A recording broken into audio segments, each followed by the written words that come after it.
Pardon?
All right, testing, testing.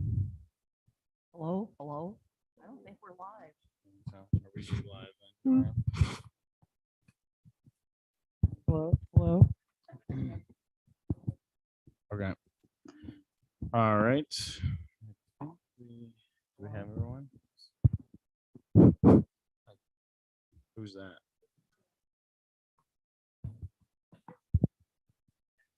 Someone sitting between them.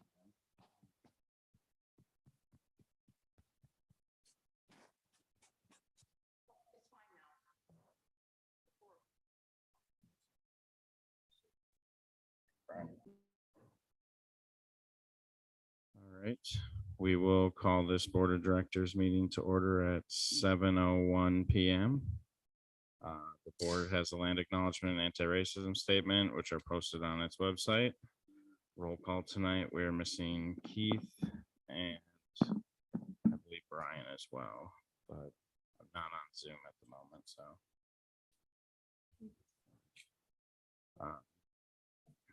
Do we have a motion to adopt the agenda? Move to adopt the agenda. All those in favor? All right, that passes. Moving on to the consent agenda. Does anyone have any objections to the consent agenda? All right, hearing none, then the minutes are approved. Moving on to announcements. Do we have any announcements?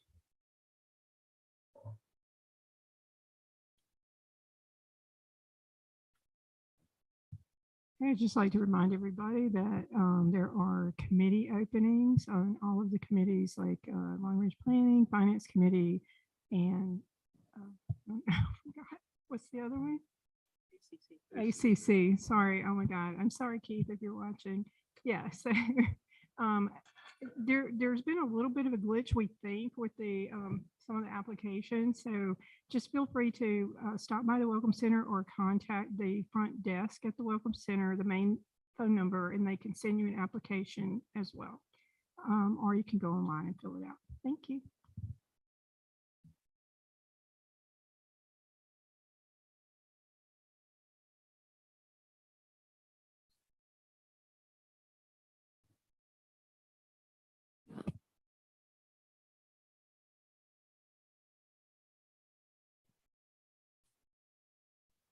Any other announcements? Sorry.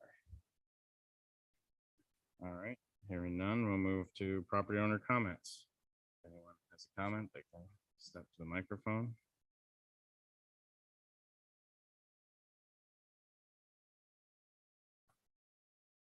All right, hearing none, we will move on to the GM report. I'll pass it over to Joanne.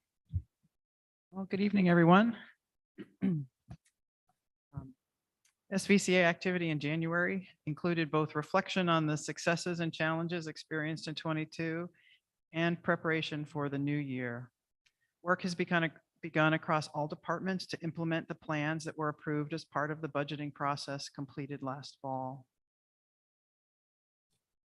SVCA's administration department has begun work on the implementation of several new systems that will support staff to better serve members of the association.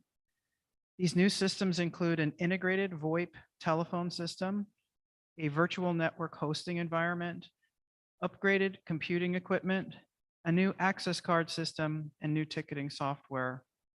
While all of these new tools will contribute towards more efficient operations, the ticketing software in particular will enable SVCA to track the number and type of member requests, work orders, complaints, and submissions. Importantly, we'll also be able to monitor the status of each item and how long it took to complete the work. This information will improve transparency by allowing us to report quantitatively on the volume and types of work managed by association staff and will contribute toward more accurate forecasting of future needs. As you are all aware, you approved an increase to the fees charged for use of the SVCA Marina at the January 26th regular meeting. Most fees rose by 15%. This increase balanced the fact that Sudden Valley's fees are significantly lower than at other marinas in the area, with a need to keep increases at a reasonable level for members. One type of marina fee, specifically the cost of season passes for use of the boat launch, increased by 82%. This larger increase is based on recognition that the cost of a season pass should reflect its value. For example, a member can purchase a one-day pass for the boat launch for $25. A season pass with one access card now costs a member $100. So if the member uses a launch more than 4 times, they receive a discount on the daily rate. It's important to remember that anyone who has a wet slip or dry storage at the marina can, of course, launch without any additional fees. There have been several questions about the increases and why the passes went up by 82%. So I thought that it was important to put that on record for the community. Regarding other facility and amenity fees, fees charged for facility rentals, the fitness center, and the pools will go through a similar review process over the next few weeks. The fees charged at comparable facilities in our area will be used to determine whether SVCA fees reflect a fair market value, and adjustments will be proposed and, if approved, made. Please note that only non-members are charged fees to use the fitness center or the pools. Our maintenance department achieved full staffing in January with the addition of 2 new team members. Ethan Lockridge, who has worked at Sudden Valley since November of 21, transferred into maintenance from his previous role in the recreation department. Ethan made a strong contribution to our successful 2022 swim season as head lifeguard, and we wish him well in this new role. The second new maintenance staff member brings extensive experience in maintaining and repairing equipment, skills which will be extremely helpful to the team. Sadly, January also saw the departure of 2 members of SVCA staff. We wish them well in their future endeavors. Capital project updates are next up. Culvert C315. This project requires a developer extension agreement from the Lake Whatcom Water and Sewer District. The LWWSD board approved that project last night, and we will now execute the agreement so that their design review can begin. We expect that the project will go out for bid this spring, with construction taking place in the summer. The Barn 8 residing project. This project was submitted to Whatcom County for permit review on February the 7th. It is expected again to go out for bid in the spring, with construction planned for the summer. Construction will be sequenced so that it doesn't interfere with the operation of the main pool. The second floor entry for Barn 8, which is where most of us came in tonight. The design for replacing the covered bridge entry is ongoing and will be submitted as a separate project for permit review with Whatcom County. As we've discussed before, these permitting reviews and discussions are iterative. Sometimes elements of the design cause other requirements to kick in, and it is a challenging process to balance the need for making a change or updating something with triggering other requirements that would be very costly. So that's why we chose to take that portion of the project and manage it separately. The maintenance shop remodel design is ongoing and will be submitted to county for permit review in March. Again, bids will go out as soon as we get that permit, and expect to begin construction in the summer.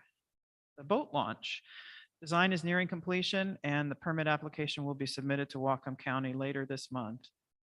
Importantly, the shoreline substantial development permit was approved in January when the Department of Ecology appeal period ended. That's a big hurdle that's been cleared for that important piece of our infrastructure.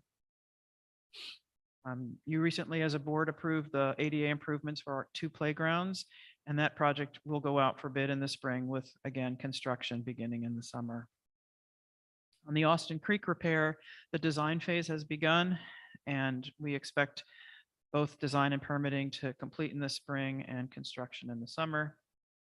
Old Spring Lane, this will sound familiar. Design is underway, and design and permitting will complete in the spring with construction beginning in the summer. The remainder of the general manager's report includes departmental updates, and I encourage you to review those.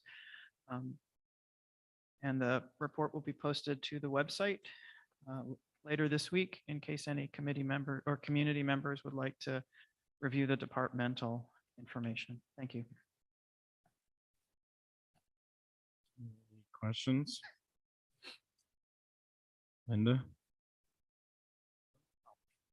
So you said in here that there's access to the new card system. So one of my question is, will our old cards still work, or are they, you gonna have to issue new cards to us? That's a great question. The simple answer is no. Cards are independent of card systems, and we're actually going through an extensive data exercise to prepare and reformat our current user card data for integration into the new system.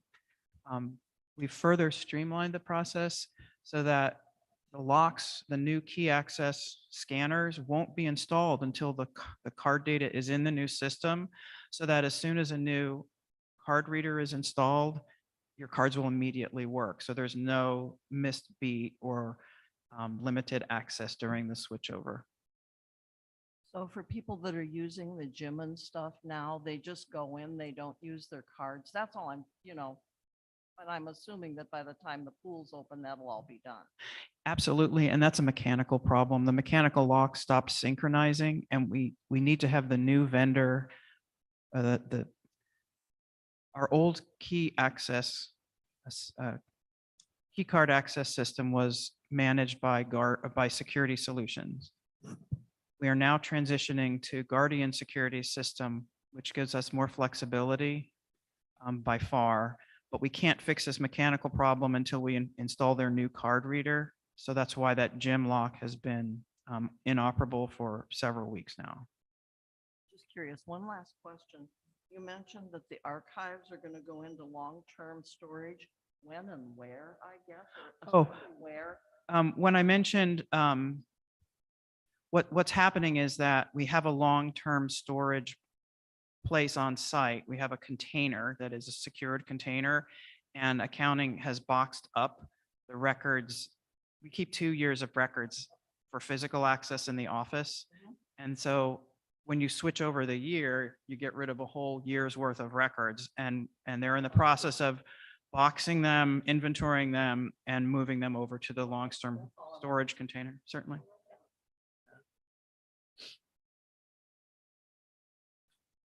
Any other questions for Joanne?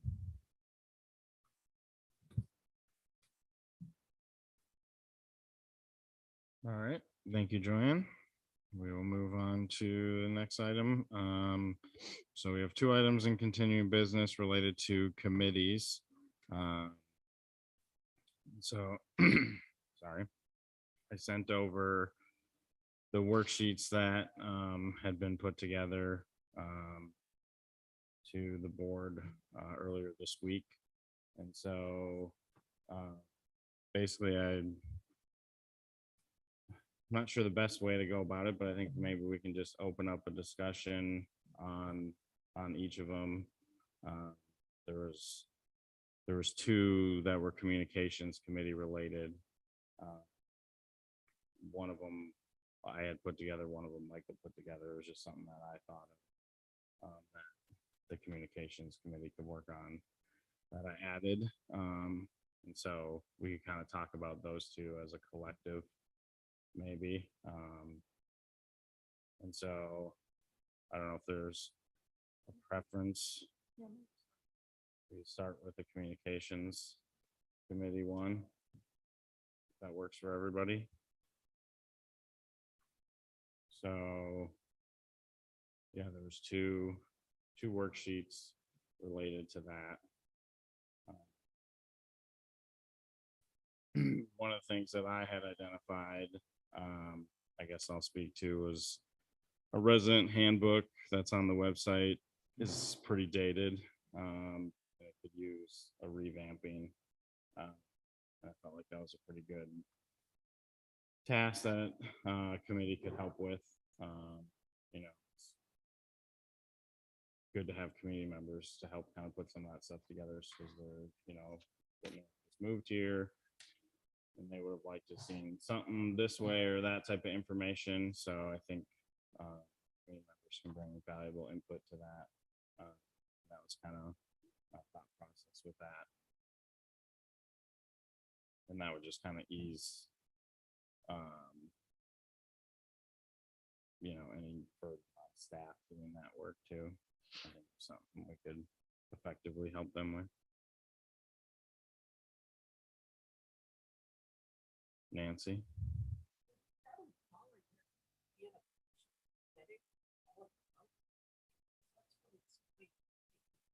It's probably a one-year project.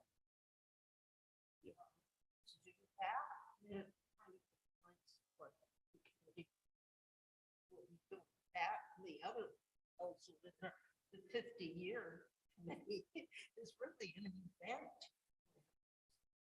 you know, project. And there's certainly people around like that. I'm not one of them. But there are others who do. So I don't, 50-year. Yeah, I went back and is- forth on what to call it.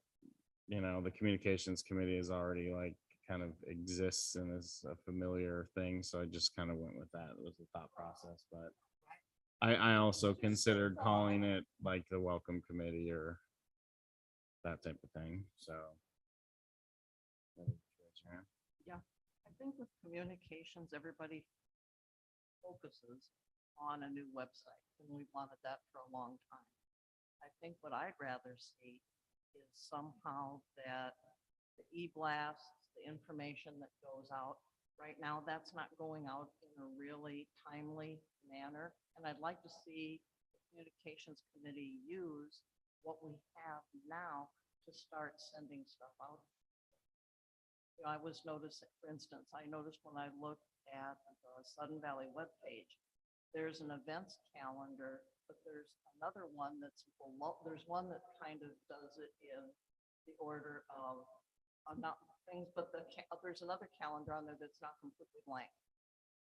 Just like a blank spot on the website. And it would just be nice to make sure that we start having announcements, e-blasts, that sort of thing on a regular basis.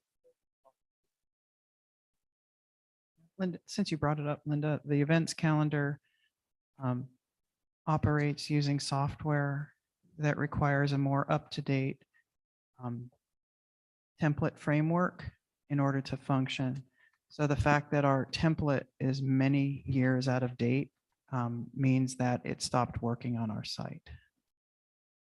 I saw the one there, but it just looks funny to see the. Yeah, it looks ridiculous, and I can't fix it until we get the new design implemented.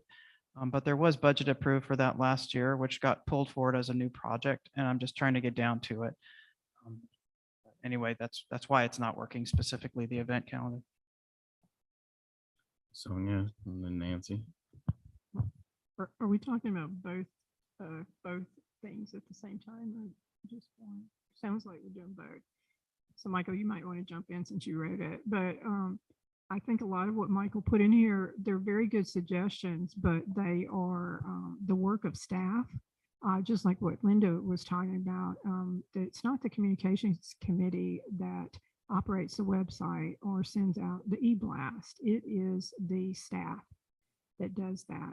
And basically the way the e-blasts work right now is it takes the announcements that happen at these board meetings. So if there's something that needs to be an announcement, put it forward.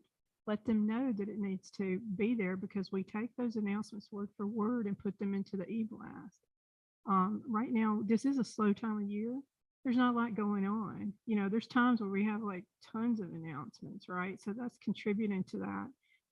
But that is definitely a staff action. So is dealing with the website, but building that website is something that an outside vendor will need to do, not a communications committee. But the communications committee last year identified a lot of what Michael wrote, because like I said, those are really good suggestions. I don't want to negate them. They need to happen.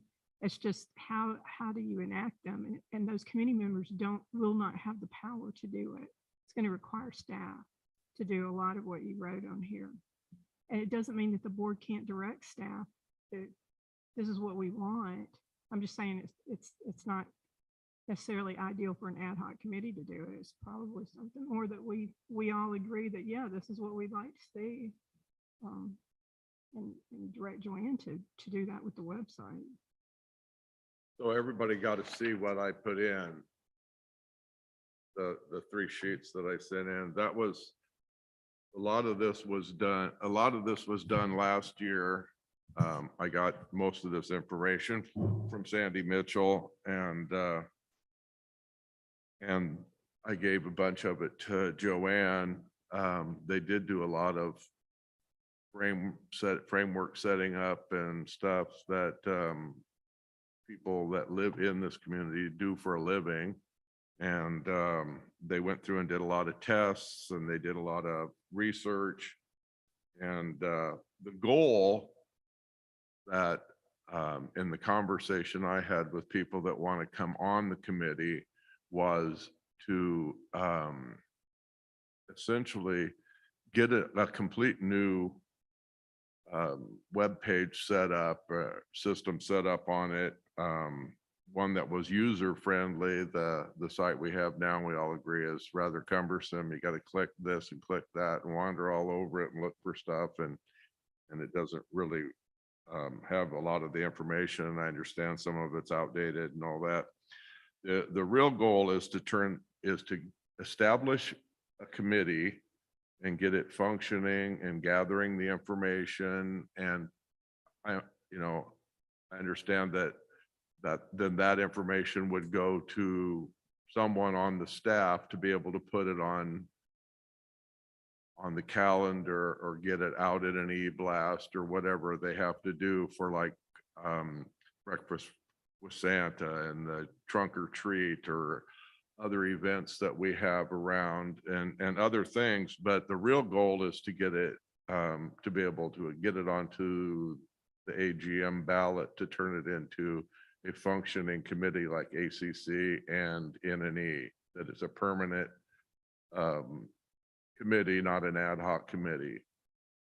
And that's the goal. And that's what it really needs, a permanent committee that works, is in there for 2 and 3 years at a time. And so that it's not new people every year and the turnover and all that. And that was one of the goals. And I thought it was a really good idea. There's people that would love to be on this, or the other thought that someone had was then, see if possibly we could, if it was a standing committee, could one of the committee be on staff and be able to do that? I don't know all the staff management personnel or anything. I have a couple other questions that don't fit in this section of time, but at any rate, communication has been a stumbling block ever since I've lived here. I mean, it's been talked about and whatnot, and it seems to be the most communication that goes out in Sudden Valley is on Facebook. And then it's all over the place. I mean, you're not sure if this and that, and a lot of communication I see is it's the day of when you hear about it instead of weeks ahead and stuff. So this is an excellent bunch of work that the last committee did, and it should be, I think it should be looked at real carefully and implemented as best as possible. And there are people that really want to come on board and work with the office and the board and the community to get this information out where homeowners know what's going on and where to look and a good website to look at. I've signed up for the EBAS 8 times. I never get them still. So you need to check your junk file on your email platform. The e-blasts go out on Fridays. We haven't done one for 3 Fridays because we literally had no announcements. So if there are announcements that should be shared, they can be submitted as Sonia mentioned. And if you're not getting the e-blasts and you've signed up, it's because they're going to your junk folder. Your spam filter is filtering it out. Nancy? Like to describe this app for somebody on $7. I thought the village was having amateurs rummaging around in the computer system. I know some of these people that you're talking about, they're all coming from different directions. Put several in there, you can easily get. It's we should hire some to design, run the website and take the template. And this is what we want. But I'm real sure that we would benefit from professional And I totally agree. rather than just community members. But some of these community members that are doing this are professionals. Right, So, right. And can we hire? I mean, one of them could be hired and put on staff and there you go. But just to have. I will.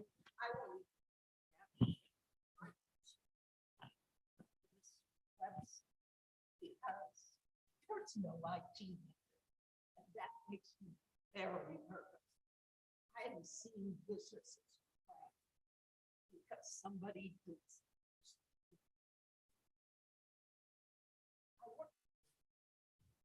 The engineer down the hall got an email that said, "Clips FBI on." Nancy, you're not hearing heard in the microphone. Oh, that's good. That's fine. That was just kind of a joke. All right, He timing. crashed a business and it went out to the clients.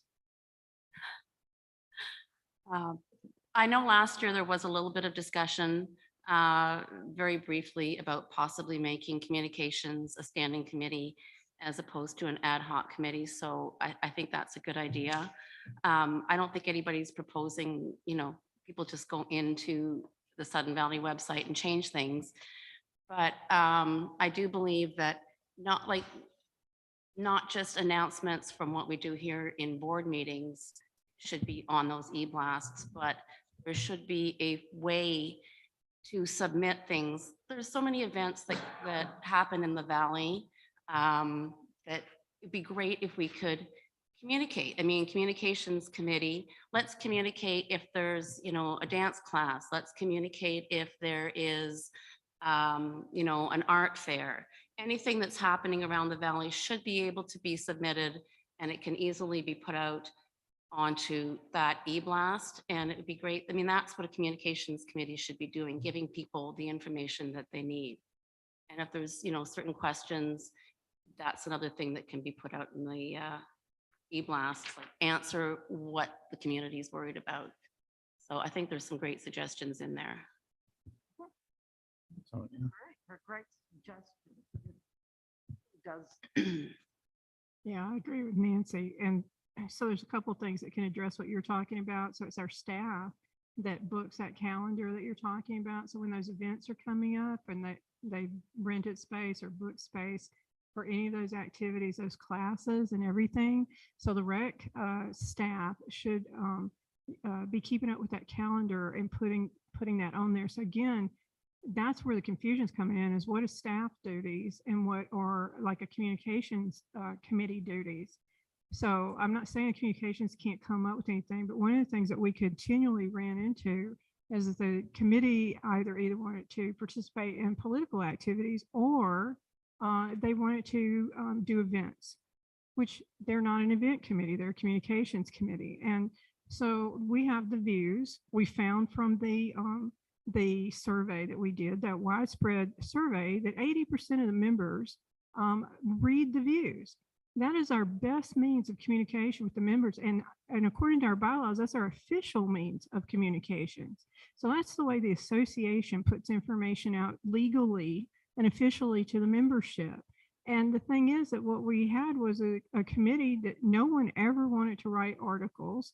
The staff does put, official announcements, anything. It's like, that's why you can kind of see that they're not like just feel-good magazine articles, right? These are generally just informational things that you've already heard if you're a board member in a board meeting, but we're trying to convey that information to the community, right? But it's pretty just straightforward. If it's an article that does say the board of directors, just so you guys know, that's generally if we needed to expand on something like AJ's debrief when we had that big flood event. That was done in a way because the board took a vote. It doesn't matter if anybody's a dissenting voter. If it's a majority vote, that is ruled as the vote of the board. So we have officially, the board is saying, this is what we've agreed to. We support this, and we put that out to the community as information. So the problem is that we weren't getting a lot of assistance with that.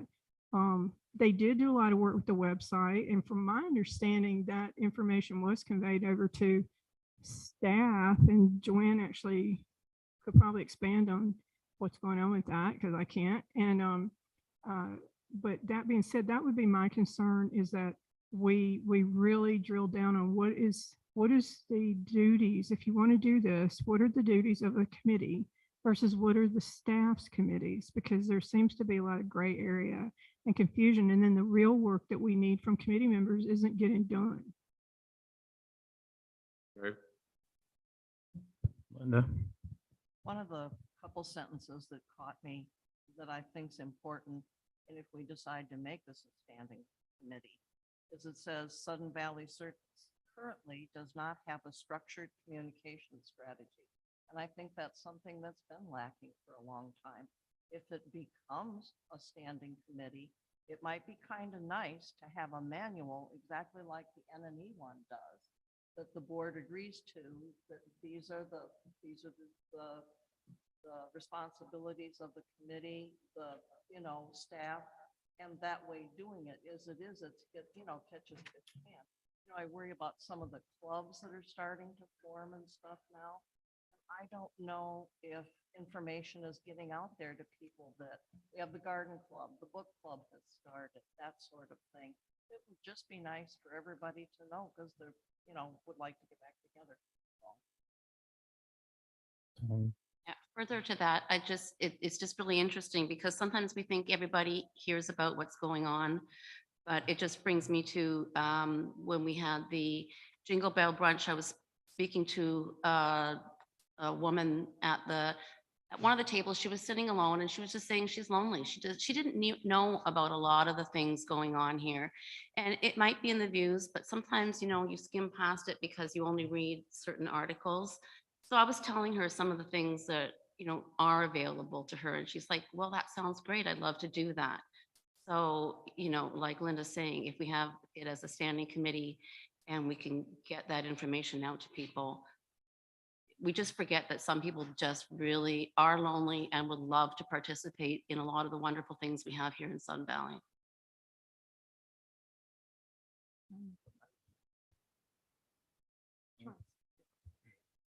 Well, so, yeah, I guess I'll just kind of give my 2 cents. I think, I've talked with Joanne a little bit, and she has a decent amount of experience with websites, I believe.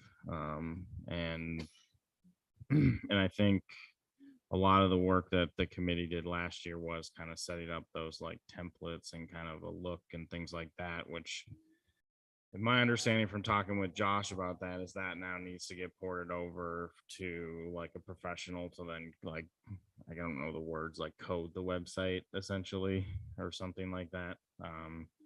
So that's definitely like, that's I think the next step in that. I'm not opposed to a communications committee as like a standing committee. I think we do need to, as a board, then actually develop like, yeah, like if we're gonna do that, then we would probably want like a manual to go with it to talk about like, this is how, this is what we would do or whatever. So yeah, I think, you know, I think, yeah, there has to be a clear delineation, you know, between what staff does and what we as the volunteers and the board and the governance assist with, and everything like that. So, AJ?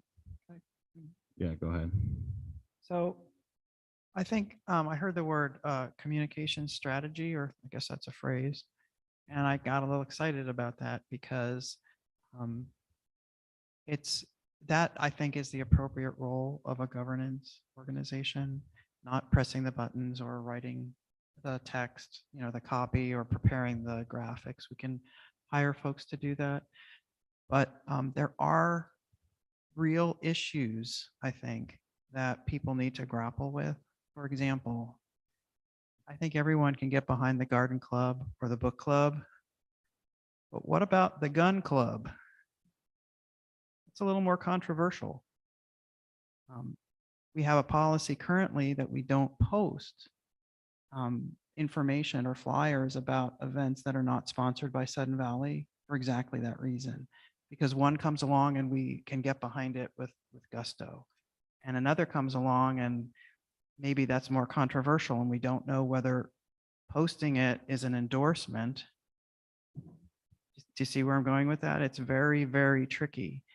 And so in addition to understanding how communications can get you into trouble, I think we also need to understand that while it would be awesome to have a roving reporter sort of figure who collected all this information about all the different activities that are going on, and it is a part of the role of the association to foster social activities.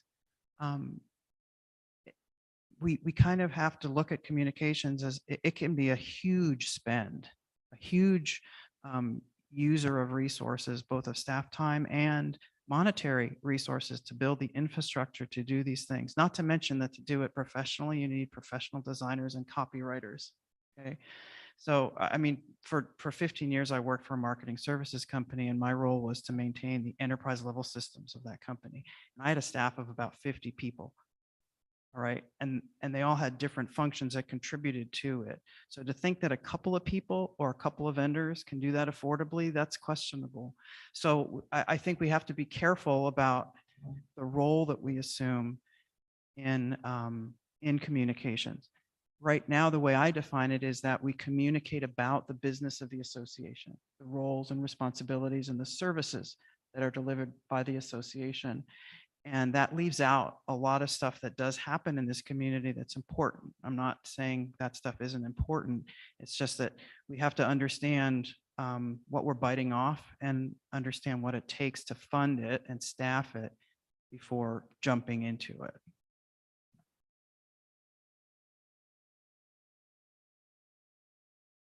I don't think the information that was given to me and that I presented meant to take all the information and them do put it on the website and all that. I think it was more of a, and I understand what Joanne's saying, and I agree with that. There is, you know, my brother builds websites for like big companies, and he makes over $100,000 a year doing it. So, I mean, it's very expensive, but what I think the committee was suggesting was one, and I think we've all agreed, one, the website is in need of massive work. And two, they just want, I think what the idea was to be a place where they could kind of put together the information, get it to a designated person, to, you know, like to the board or to Joanne or a designated staff person, and then have them get the okay to put it on or not, you know, with the reason, you know, of yes, we'll put it on, or no, we won't. And all that. And then in the past, the communication committee had, you know, hosted the AGM. Yeah.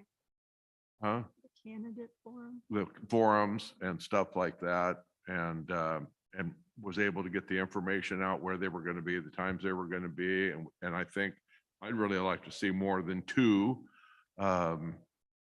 because people can't get different people. I went to a bunch of them that were Sudden Valley sponsored and that were just put together. And different people were at every one of them. And so that's a different thing for the AGM. But anyhow, I think what they were thinking more was just to be able to kind of be gatherers of information and be able to work with staff to get the stuff out in a timely manner and be able to, you know, to have better communication with the homeowners. So I'm sure all that could be worked out. I agree. If we had a manual that said, this is what, you know, your function is, and then you get it to a designated person, and then it gets in a certain amount of time so that it can get out and all that, but that could be worked out.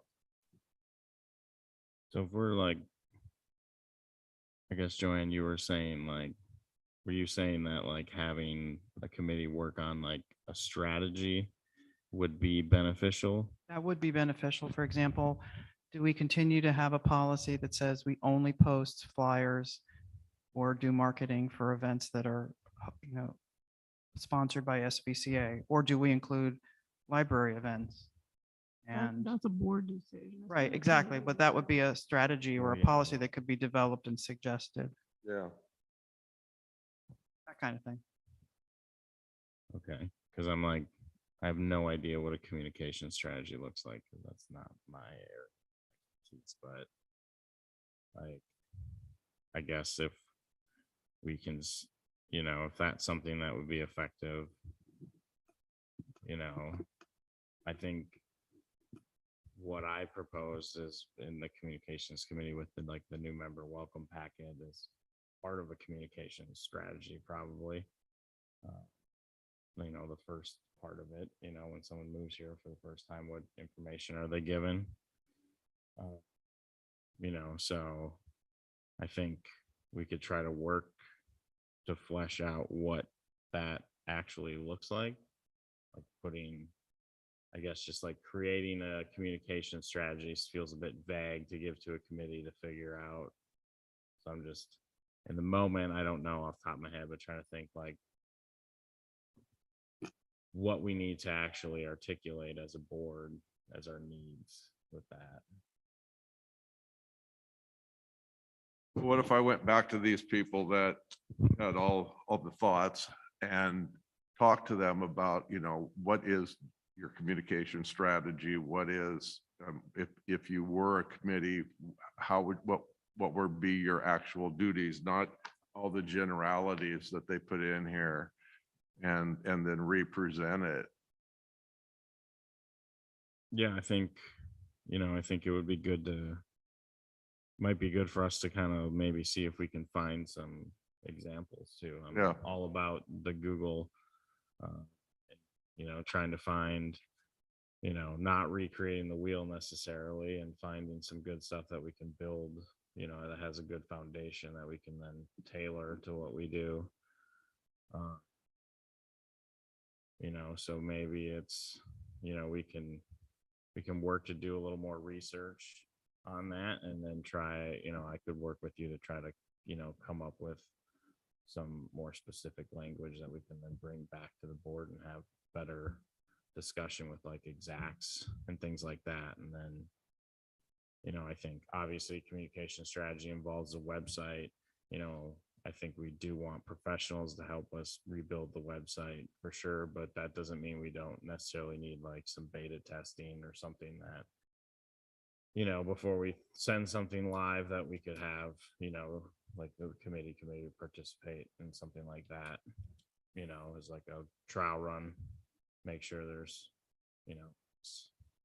everything looks good. I had given Joanna stuff I didn't give you, but I gave her a bunch of pages that they had gone in and done different point tests that showed what would happen, and they were specific tests that needed to be done as the framework was done and stuff. And it was pretty in-depth, and I give it to her so she could get it to whoever was working on the website. Sam? Well, the one thing I would, rather than them picking and choosing what's good, what's bad, it's like that would probably fall back in our lap.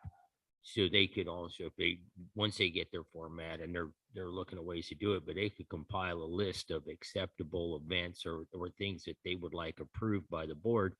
And we could go down the list and say yay or nay on that. So that's not up to them to do that. So we could pick and choose and take the heat for that. If there's something that we all deem good or bad, and we could at least they would have that function to support and have the board say yes or no on that. So it's not put on them. Yeah, I don't think this committee would bypass the board or this office staff or anything. They would be subject to that, those entities. Stu? I agree with Sam completely, we should not put it on a committee to make decisions about what events can be approved or don't. I think it should come back to- Yeah. But that way, it's the board's responsibility to make those decisions, not individual committee members. So just to make sure that that's clear. It's on Nancy then, Timmy. Are we talking about two separate committees?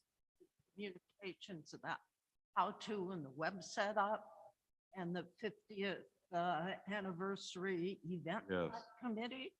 Or are we talking about one committee trying to do both? So you're talking about one committee, and I just want to clarify too, because what it sounds. I was talking about potentially one committee between like, just for what we've been talking about related to Michael's and developing a communication strategy, and then the resident handbook update. I think those do go well together, I think. And so forming two committees,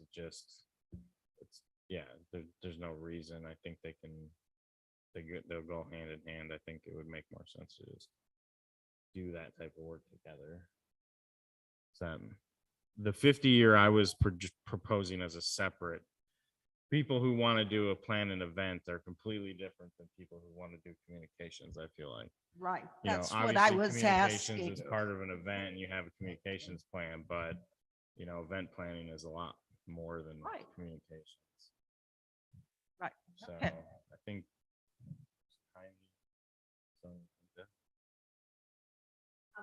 Exactly. make sure Mike. I'm just going to say basically what you just said, that communications committee can take on the new resident handbook, because I think that's something that's really important. I think people really appreciate having something updated. So basically said it.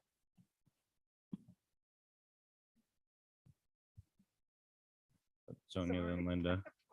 No, I forgot. do you it have already something? exists. Or? I do.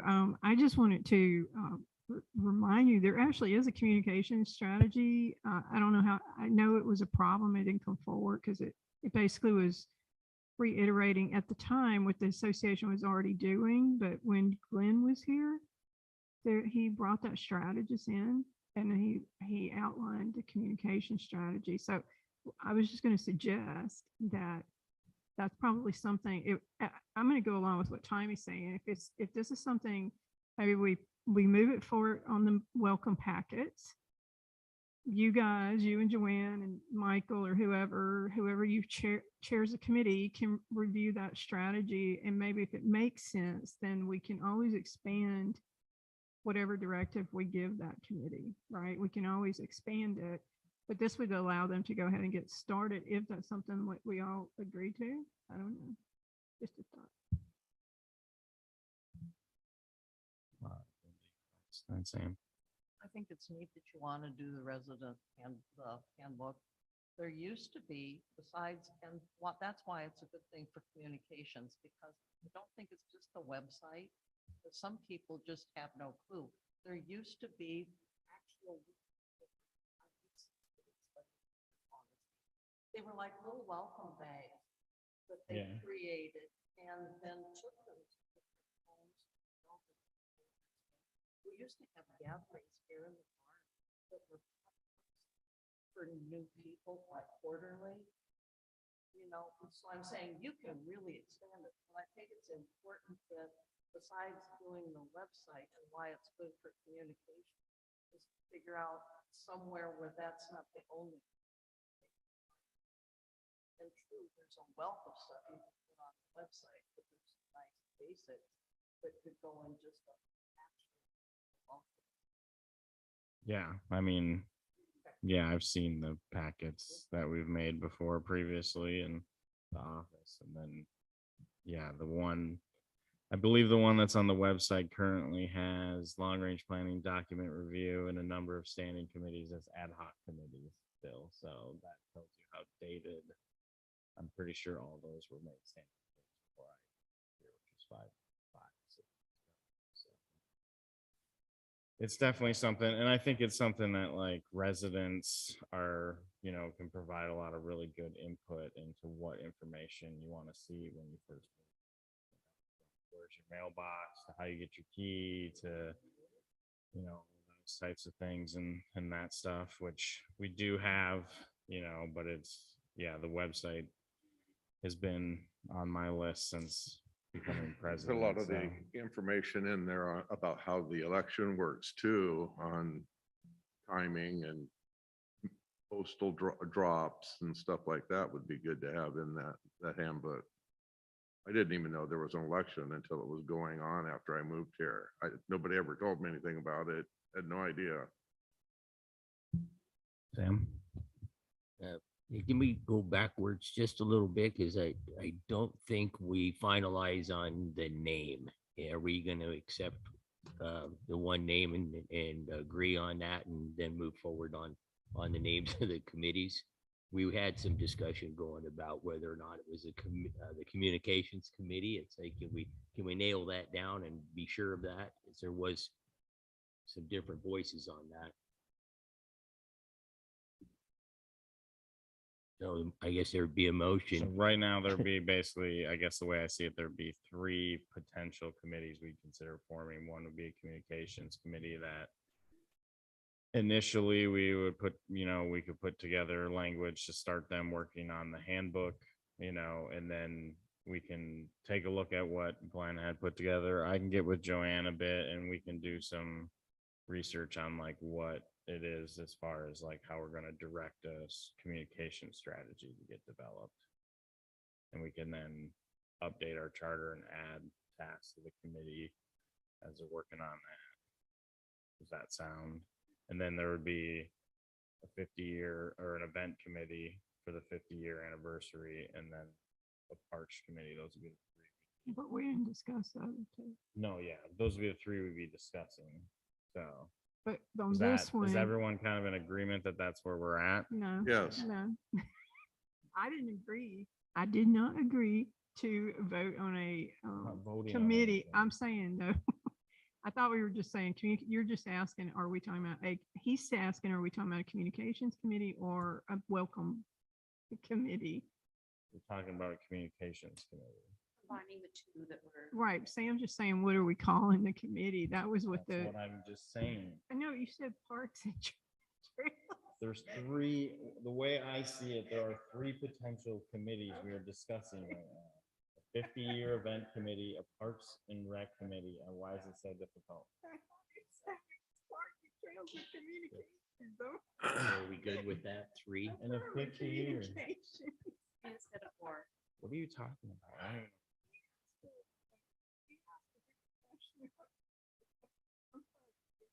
That's what we're calling it. Say is the best name for communication. And I think it is. I think that communication is always made that link between us and the community. And a welcome package is part of that. Communication strategy. What do people there, you know, like Sam said, make a list of different events or whatever that we're willing to say yes, you know, if somebody submits something, you know, and I think that's all communication. And I think it on staff, it's just overwhelming. For us. You know, look how long we're. Well, part of this is because it hasn't been done correctly in the past. So what we're trying to do is to start these processes. And if we memorialize them correctly, then moving forward, we won't have that problem, whether we're on the board or Joanne's here or not, then it'll help because it's all gotten muddy and people are doing jobs they shouldn't be doing and things like that. Michael. I agree. I was making notes here going, this is a lot of work before we create all these little things, we should decide, are we going to make a motion to establish a communication committee? And then we should agree on that. And just, that's what we're talking about is communication committee, not 50th anniversary committee or parks yet. So let's just answer. I make a motion that we establish a communication committee, and then we can discuss what guidelines need to be hammered out and the books and the manuals and the strategy and all that. And that can be done by, if we allow volunteers to come and put in input, and everything will go through the board and through staff and general manager stuff. So it's not like nobody's taking over anything or bypassing anybody. I would like to amend the motion. And the reason for this is time. And I would like to amend the motion to approve the communications committee and to assign them the task of developing a welcome packet that would then be come in front of the board and be approved. I don't know. What are you, What, that all needs to get written into a resolution. oh, I don't know how to So say why it you, then. I'm you just don't trying say to- it. We have to write it. It's a formal document we have But to I'm put together. saying, I'm trying to just end the conversation. I'm trying to agree that we're going to move forward with communications with the welcome packet while the details, the other details. are But we getting still worked have to write a charter to do that and bring it back to the board at the Right. next meeting. Yes. That's the process. Like we have to, we're having a conversation here to try to develop the actual like things we want to have be worked on. And then I will try to formalize this conversation with Joanne into a formal resolution, which is included in the agenda packet that document review is working on for us last couple of weeks. And we'll basically put all that together and put it in front of the board vote to approve that. And at that point, we'll have formally established a committee, and then we can assign a chair to it, a second board director, and then that person can begin advertising to get community members to sign up, and then they can be brought in and appointed to the committee by the board, and then the chair can start posting agendas and having meetings and that. So that's kind of, I withdraw my motion.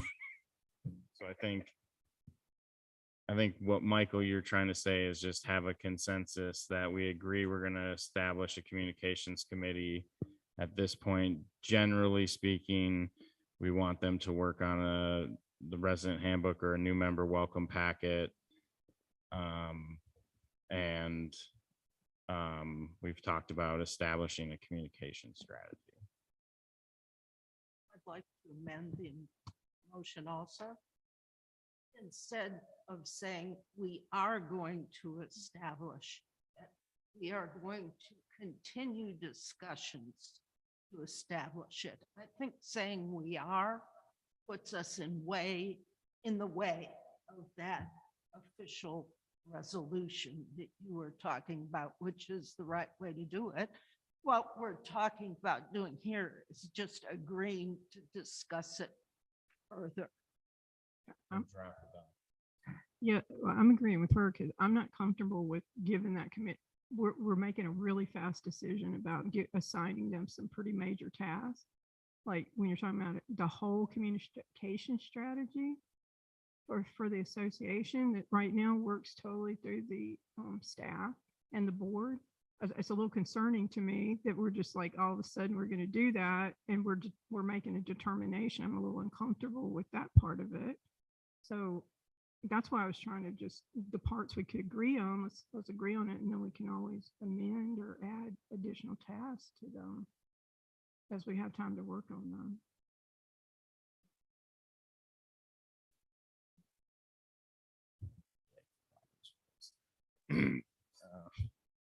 Okay.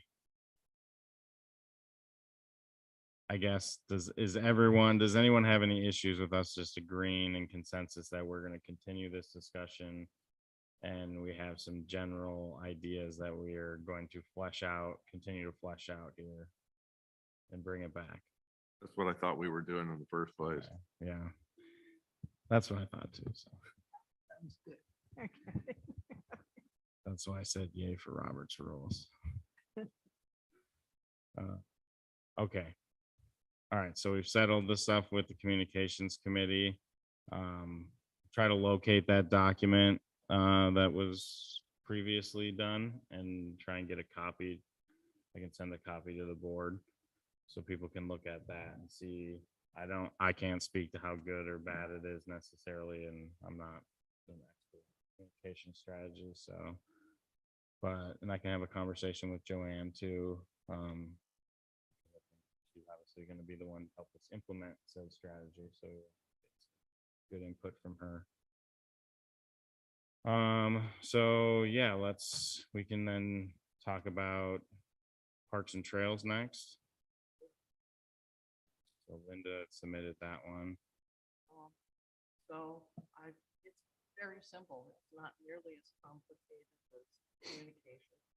I tried to pick, and if you look at the document that I gave, there are four things that were actually five. One of them I did not include because bigger discussion. Trail committee should entertain looking into. But there were four of them. That was to provide additional trail amenities, to just bring suggestions forward. Members, there's a really high rating of people wanting us to proceed with stuff, and maybe make things better. And that's some of the goals. It would be nice to be able to recruit volunteers again, get the forms out there and figure out what they need to be. I know what they used to be, but evidently it's changed since then. But it would be good to get to work with staff and figure out what do they need as far as waivers, that sort of thing, the volunteers to be able to participate and that sort of thing. Then organize them for activities and events. That would be to coordinate with somebody. It might be maintenance, working on a park somewhere. We have a small group of maintenance people. And if it's something simple that could be done by volunteers, it might be kind of nice to use them. But that would be up to reaching out to the board or to the general manager and seeing what activities or events, how could that benefit the association? Coordinate with the staff and committees as necessary. I don't know. I think mostly it's going to be staff, and it will probably be the general manager more than anyone than us reaching out to anything like that. Then there's the whole thing, suggest the creation of possible bike paths within Southern Valley. I know you'd spoken to that gentleman that's supposed to be looking at our roads plan, but I don't know how much time he's going to have to look into that. And is it possible to take smaller areas? I'd love to see small little tracks that kids can come ride their bikes. I watch parents bring their kids to some of the parks, and even down to the parking lot down here. when nobody's around and they let their kids ride their bikes, and it would be nice to have a little, not anything big, but a little loop path. for kids. But, and then somebody mentioned that to explore the possibility of an outdoor fitness trail. I don't know, that's expensive, you know, and it's looking at it, but we don't have that many trails that are well developed that you could even use for that, but you certainly could have a committee doing that. The other thing they talk about is amenities. I don't know if they still exist, but we used to have some event tables and seating here. I don't know if those have all been pulled out, but just to recommend maybe getting something updated, looking at pricing, and then going, can I put this, you know, because it's something we could put in a future 24, 25 budget. But that's just, and then maintain a prioritized list of these recommendations for you or to consider. So that's it. It's not real long, Sonia? real simple. It's mostly recommendations and going out and looking at different parks and trails and that sort of thing. And I know there's definitely people that are, you know, more well aware of what trails and stuff are in the community than I do anymore. Used to walk them a lot, don't so much more. So just before you go, so I'm working with Joanne to finalize this up, and we have the road portion is in the board agenda tonight, for capital requests. The trail portion, we're still fleshing out the scope and the budget with that, with impact. And that would be them developing like a master plan trail system. In no way do I think community members should do that work. I actually don't really think community members should do any of this work, to be honest. Like, they shouldn't be going out and assessing our stuff. We should have staff doing that. Like, I think almost all this, other than maybe like a volunteer type stuff, which the board needs to put together like an actual volunteer program then, if we're going to start recruiting and organizing volunteers, because there's nothing for that that's really documented. So, you know, it's just kind of my thoughts. Like, I don't think this is how we ended up having to do like the ADA things, because we just had community members going out and assessing playgrounds and making determinations, but they're not professionals. We should have professionals assessing our things. We should have our maintenance staff taking care of, you know, bolts and checking those things. Mike has programs and checklists that he's developed for those things, to work plans for that. You know, I guess I disagree mainly because if you're talking about professionals, I read some of the things that the parks ladies that looked at things and said, these are the deficiencies in the parks. When we first did the parks back in 2012 and 2013, we simply focused on equipment. There's a slide that currently sits in the rec corridor, a little one, that they've recommended that needs to go. This is just not acceptable. We had tons of that stuff. And I think that people know what paths they use. It's not like we're going to make any new paths anywhere, but it's to see, is it possible to do this? If it jives with what the impact design says, fine. Otherwise, if we still look down the path and it's expensive, then it goes away for another year because you don't have time to fund it, or the funds to wait until another year to do it. And I think that there's validity there to having it. So, Yeah, I'm actually curious what the committee would actually do, because again, like AJ was saying, the $150,000, $150,000 plus that we're now having to pay is because all of those parks got touched. If they had done it methodically and followed ADA compliance, as the attorney had said, we would now not be in this position. And the parks ladies that you're talking about, she's a professional designer, and she's dealing with the federal ADA compliance. They're overseeing all that. They have to meet all of those federal laws. We're trying to stay within that because we have to always, now that we've done that, we have to always be moving forward to correct the problem. They've been out here on site, they identified a problem, and now we can get fined. We can get fined a great deal of money if we don't take care of this. So where we are right now with the parks is we've already determined this is our parks money for this year. So I don't know what they'll be doing, and we know what our parks money is for next year. So we have to now bring them up. That's $150,000. We're bringing them up to ADA compliance. The rest of it is maintenance that you're talking about.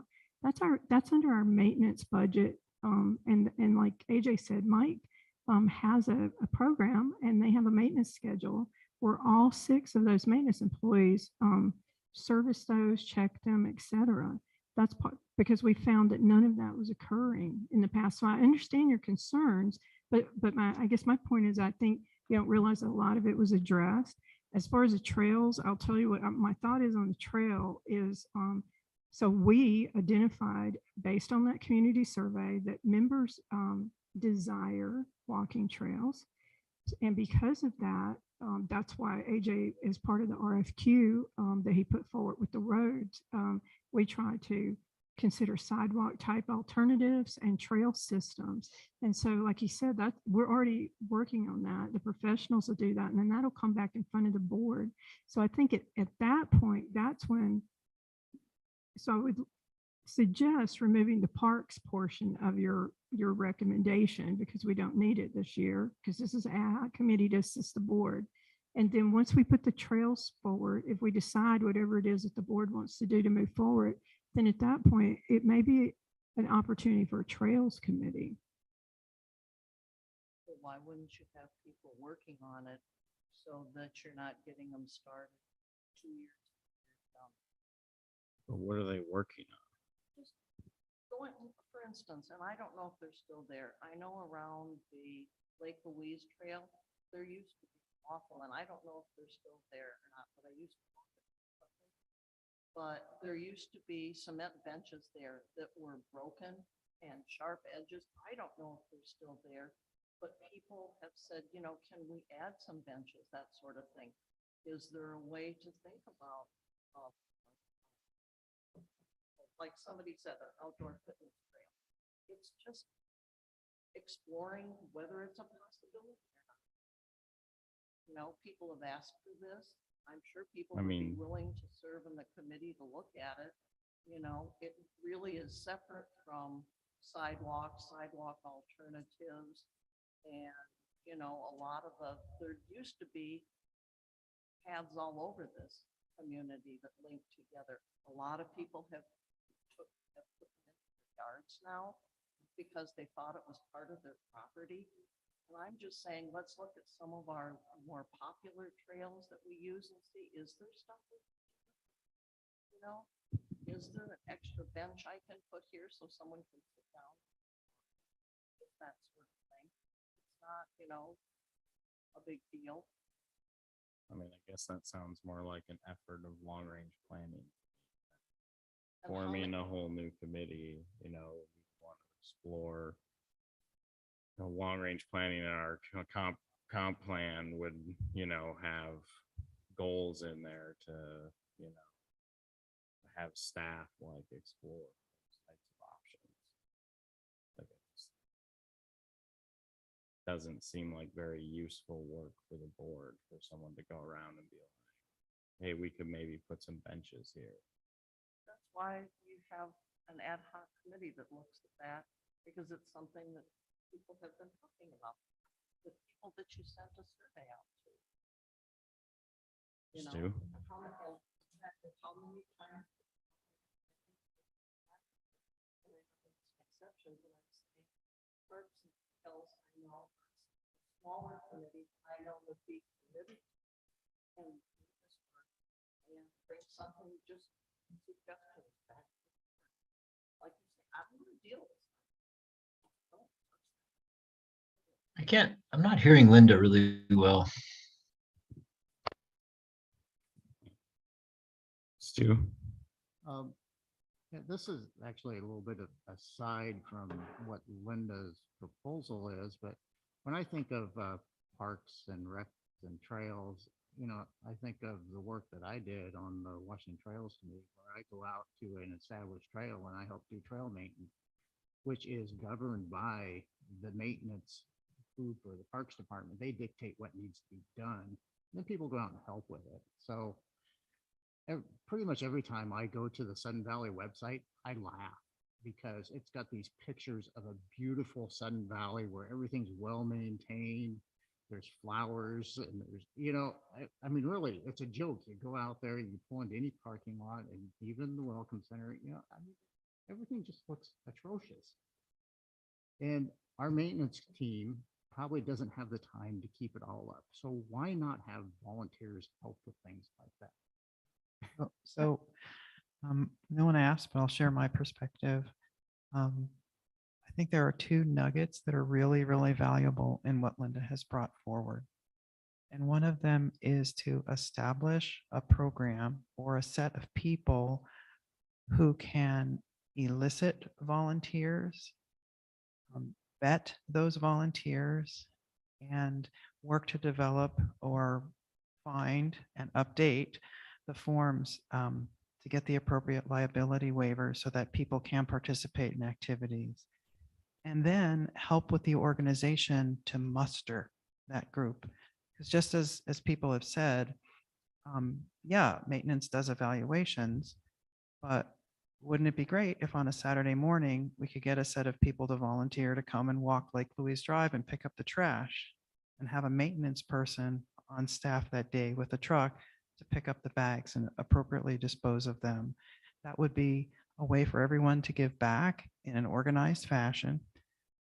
It would make Lake Louise Road look a lot nicer and start to harness some of that energy and relieve the burden on staff. So we would organize or identify the tasks, do as you just said, but we would give the community an opportunity to help. And if they didn't want to, they wouldn't have to, but it would be organized in that way. But the framework for that, not just the waivers and all of that, but the idea that I could call on someone and say, you've identified that this is a need. How long do you think you would need for lead time to find volunteers for that? How many do you think you can find? And then do that work and then show up with a group of people who are ready to go. That would be amazing. So that's one real nugget. The other nugget is that there will be a need for community input into the pedestrian portion, the trail system portion of this. And there's also the need for input around a lot of the different amenities. And again, to bring together a group of people who are interested, part of the community, and do that organizing work to bring them to an event that's organized by staff and by the board. But that outreach to the community and walking through the steps to bring it all together would be a huge advantage. Taimi, then Sonia. Further to what both Linda and Joanne were saying, we do have a really extensive trail system, and I know it has overgrown. And maintenance is not going to be wandering up and down those trails trying to see what needs to get done. They have enough stuff to do.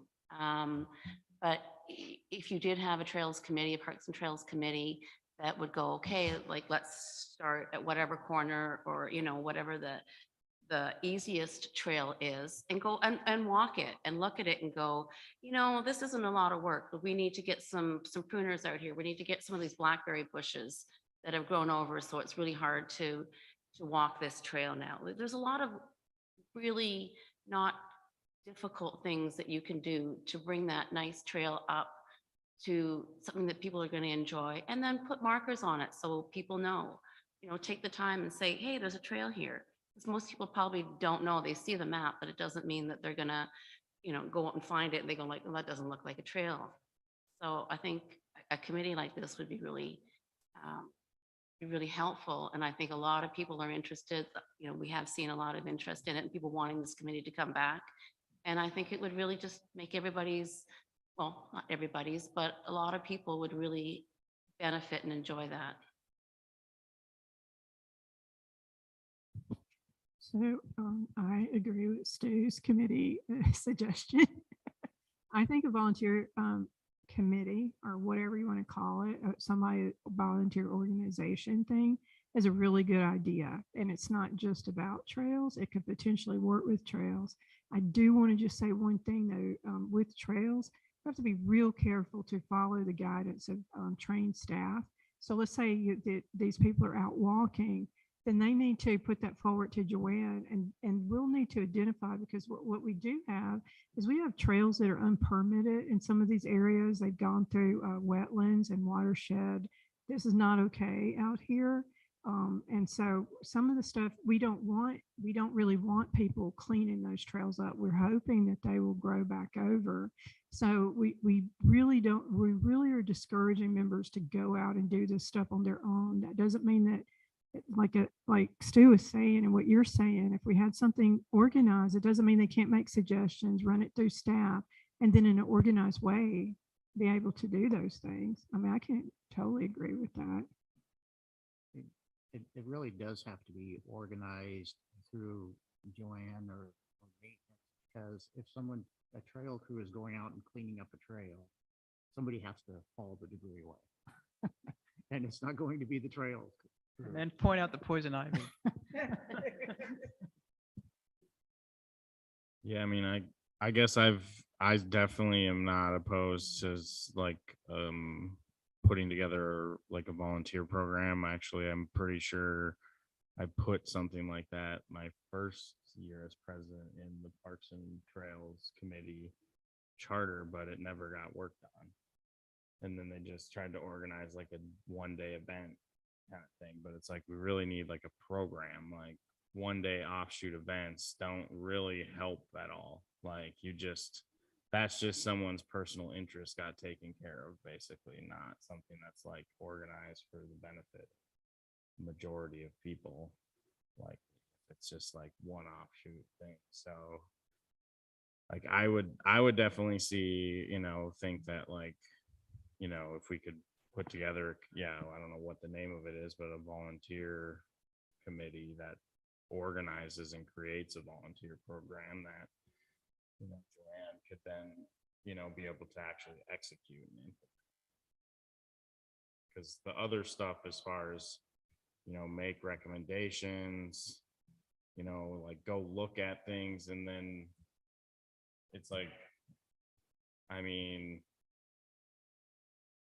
we have forms and stuff that, go to our maintenance department. Like if something's not right, or if a community member is like, hey, we should consider this, in reality, they should probably just send an email into the office and be like, hey, this is something, and then staff, compiles those types of things that come in, as opposed to just sending people out aimlessly, asking them to look and identify problems. It's not necessarily aimlessly. Find a group. The old Parks and Trails Committee was huge, if I'm not mistaken. And it isn't that sort of a thing I'm looking for, but a group of 3 or 4 people walking a trail and looking at it, going around at Lake Louise and going, how are all these benches? I'm gonna go look and see if all of a sudden tables are still there, which is something that, you can say, no, it doesn't need it. But it's like to see, are the raspberry bushes, they're notorious every year, and people send in requests to have it looked at. And, but I'm saying, I see value in that, of people being able to make recommendations of maybe we should have a small bench or a resting place somewhere. The money and when you decide to do it, that's up to you guys. That's not up to us, but it's just having another set of eyes on things that other people really don't put eyes on. I'm sure maintenance doesn't put eyes on things unless they get called and told, this is happening, or part of this trail is flooding. That used to happen with the Lake Louise Trail. But what would, why can't you do that without a committee?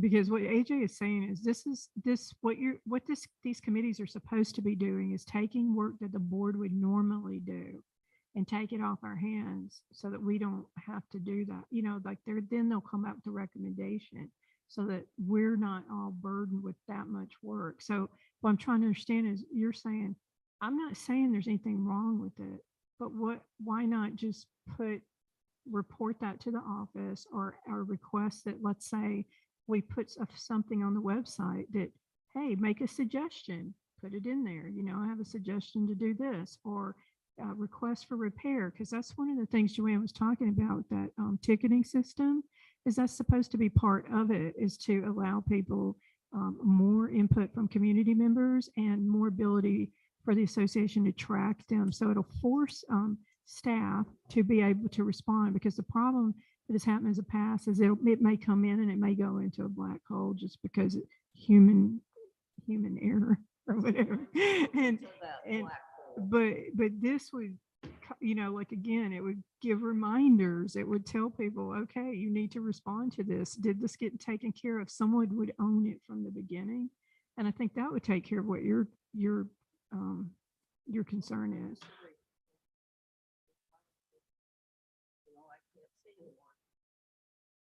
Sam and Nancy. So far, I've seen the communication seems to be, okay, we have that committee, the 50-year. And the Parks and Trails, now we've switched the names to possibly a volunteer. And as far as supporting the board, the one thing that they would do is actually the community, the ones that I read about and other people talk about it, they want volunteer events to go out, roll up their sleeves and get some fresh air with the kids and hang out. And they're wanting that from the board. So actually a group doing this would be supporting the board, because they could pick some of these areas and then propose them, create, once again, a list. I love lists.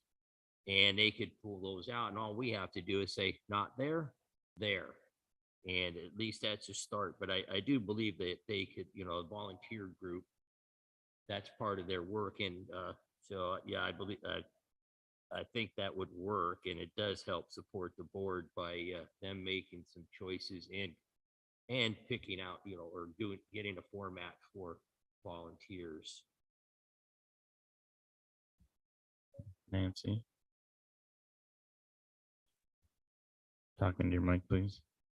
The minute you start doing something official from Sudden Valley, like building a trail that's not permitted, putting markers on it, building bridges, small bridges across streams, running along through the streams or next to it, trimming vegetation that is supposed to be there to stabilize a creek bank because it got in your way. You could be walking into another mess like the ADA,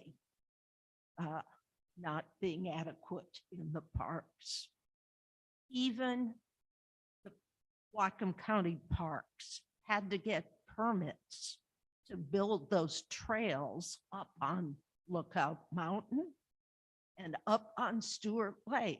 All of that had to be permitted from one county organization to the other. It sounds absurd, but that's the way it is. And if you went up and looked at them, how they were building those trails, you know, granted, the bike trails are wider than a normal pedestrian path, but they had straw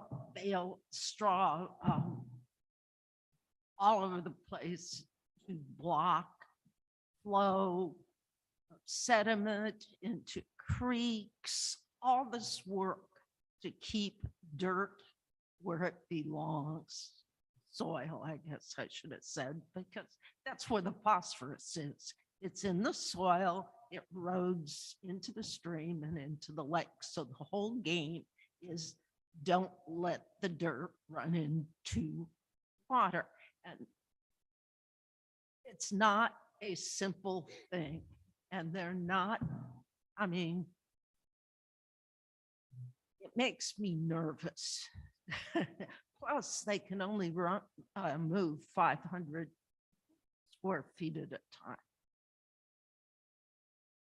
They can get a permit to run one 500 square foot group, then the next one, but you can't do it all at once. It's not simple. Stu? I'm actually, it's kind of a curiosity question more than anything. How many miles of trails do we have in Sun Valley? Do we know how many of those are actually permitted or legal trails? And is there any kind of maintenance plan? to this trail? 'Cause I don't to have any Nancy's point, there needs to be some sort of maintenance plan to be okay with the watershed and everything. But a committee, if we were to do a Parks and Trail committee, a committee could actually put together and propose a maintenance, plan, which has to be approved by the board or the that's expertise in trail maintenance and so not just going out and doing it themselves, but they could also coordinate it with a volunteer organization to get the volunteers together, with Joanne on that. Get people out to help do the trail maintenance and stuff. 'Cause trails do need to be maintained.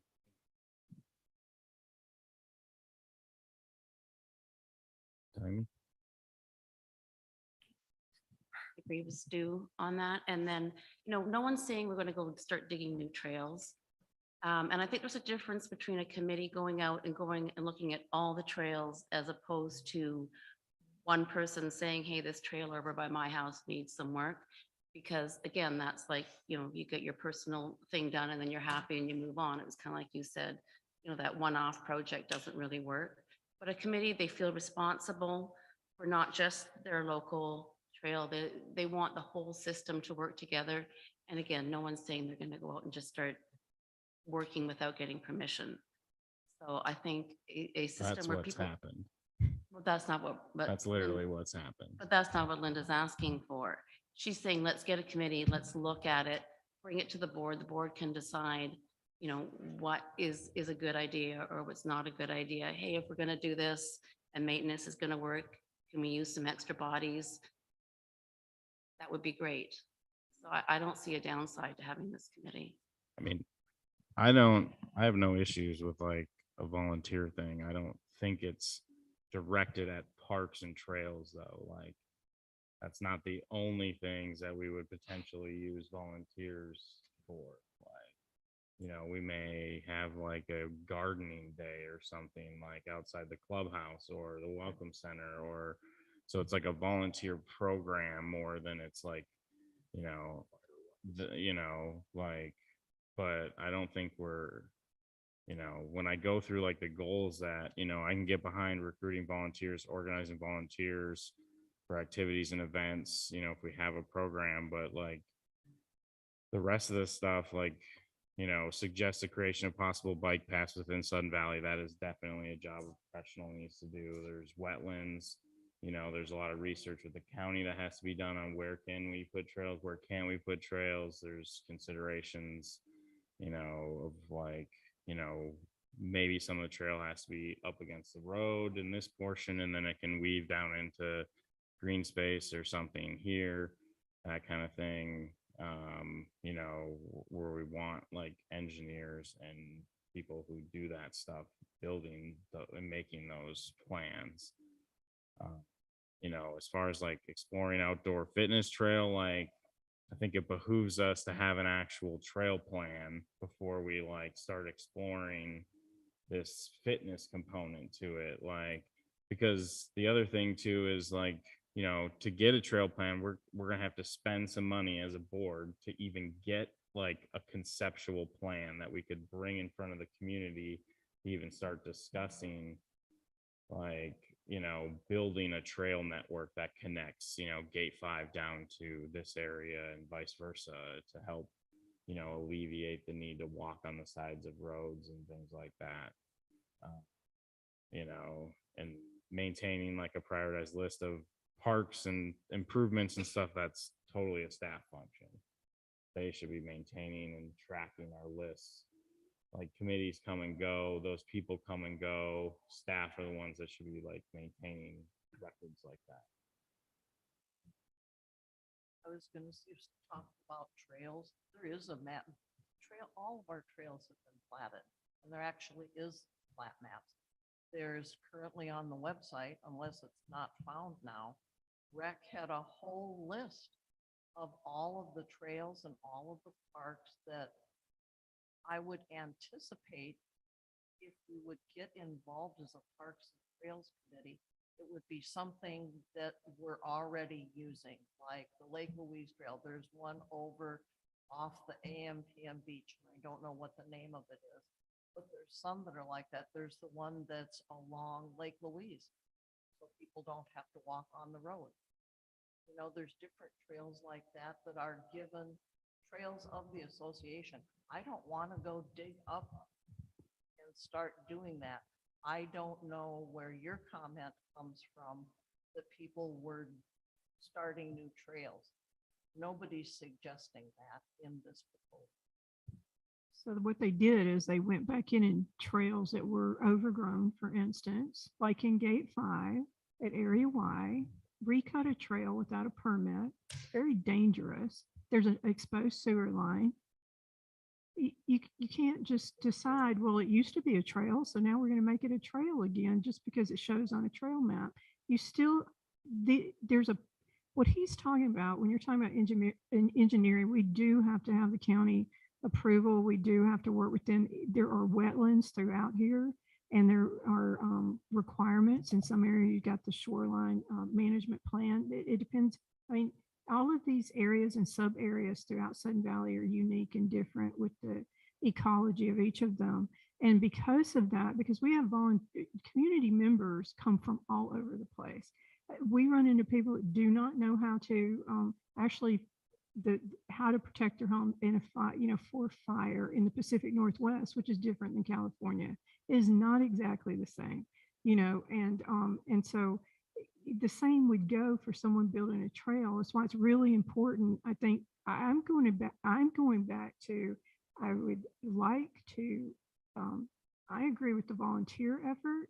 I think that it's a good thing because it still speaks to what you're talking about, but it allows us to put a pin in the trail portion of it unless, let's say, staff has identified something. And meanwhile, we already know that sometime in the next couple of months, there is actually going, the engineering company is going to be presenting, or AJ is going to, I don't know who's doing it, but something will be coming in front of the board regarding the trails, and then we can kind of talk about it. But I just feel like we're putting the cart before the horse. It makes better sense that we've got the volunteers. They're available for multiple things, including the 50th anniversary stuff. And you've got staff that can assist and oversee. It doesn't mean you can't suggest and Joanne go, hey, that's a great idea. I'm not discounting that. I'm just saying, I'm trying to just move forward here. That I'm happy with moving forward with some volunteer group.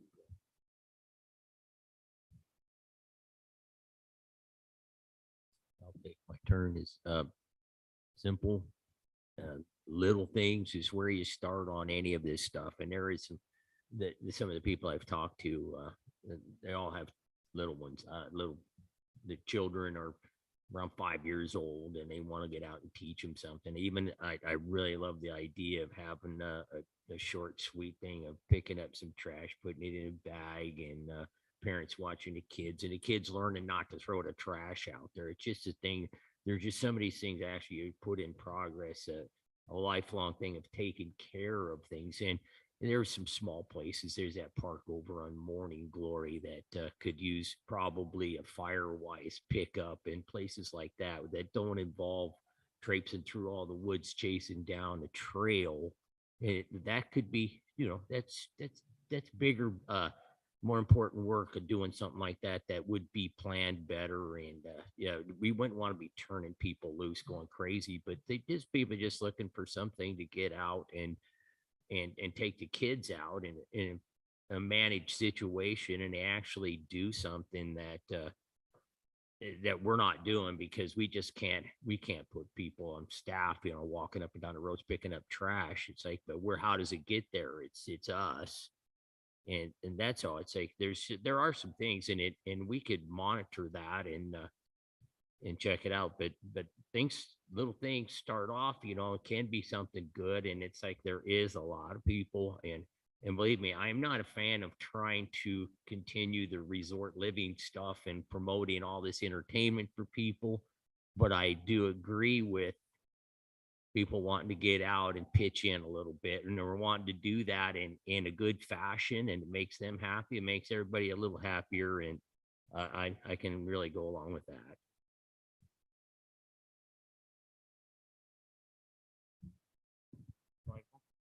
I think what Linda brought up was a group, and you could call it Parks and Trails and Common Area or whatever you wanted to call it, of like not a team of people that were out with shovels and pickaxes, but they were walking around. Actually, they weren't even walking around. They were people that could be a central a group of people that other homeowners or people that actually hike the trails, which I'm not one of, but that could address it to the committee rather than dumping it on the board or the staff. The committee could gather this information, spend a little time looking into things like, does this have to be permitted, or is this an existing trail? Is this a wetland? Is this and that? And then present it and save the board, because I heard the ad hoc committee was supposed to take the work off staff and the board so they could do a bunch of that legwork and bring it to the staff or bring it to the board and present concepts and ideas and suggestions. And then it was brought up about the ADA problem. That wasn't the people that looked at the park problem. That was the last board's problem that didn't go do their due diligence and figure out ADA before they spent the money on the parks. That had nothing to do with in my concept of what happened, of the people that made the suggestions. And so if part of that was done and then brought back to the board or staff, and then they could say, okay, well, we want to, follow through and look and maybe follow up on it, or say, no, that's not an existing trail, or no, that is going to involve a lot more than what you're thinking or something. But it's basically getting 50% ish of the concept developed and built and presented so that it does take the work off staff and the board. And final decision again would be between staff and the board. They're not given that by your the next part of this that we're going to eventually get to, I hope, is looking at the resolution concept of what we're going to make when we do start a new committee. But coming up with a name and the duties, and the same as you were talking about for the communication committee, it's a really good idea. It would save a bunch of stuff that could get done, and then, like I said, take the weight off the board and the staff for having to dish it all out.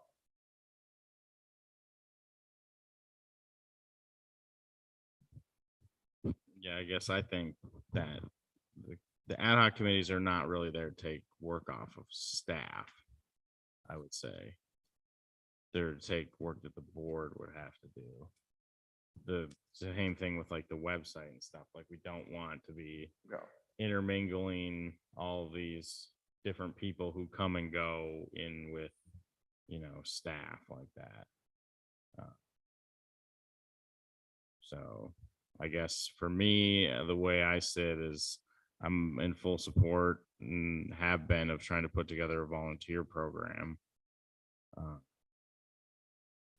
But yeah, the rest of it, I just think is a little bit out of scope of what we would need them to do. And I just don't see how it actually gives us much stuff to work with. It's just like go out and find, it's like, oh, just go out and conceptualize projects, basically, is like what I'm hearing as their task. And that just seems like putting the cart I before don't the think that horse. wasn't what was being presented. What was being presented was the concept of there's people out walking around on the trails, they see something that either needs done or whatever, they could get it to a small group of people instead of just sending in a form to the board or sending in a form to staff or maintenance. They could then actually go out, look at it, come back and say, well, you know, and save some time and energy of other people that are already busy. And like I said, they could do some of the due diligence on it and whatnot, and then bring it and say, well, you know, this is whatever it is, you know, they weren't. Yeah, I just think that's like, how would Whatcom County or City of Bellingham handle that? They would tell you to go to their website, submit a form, and it would go to their staff, and their staff would take care of it. How many staff do they have compared to how many we have?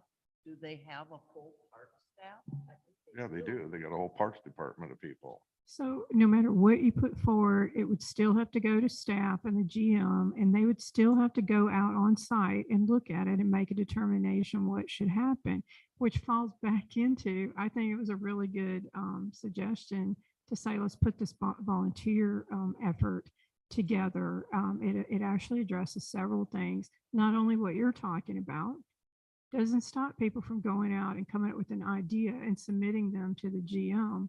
But then if she sends staff out or maintenance and they make a determination, hey, this is a good project for a volunteer effort, then she looks to this group, I don't know what you call it, who would then rally the volunteers to do it.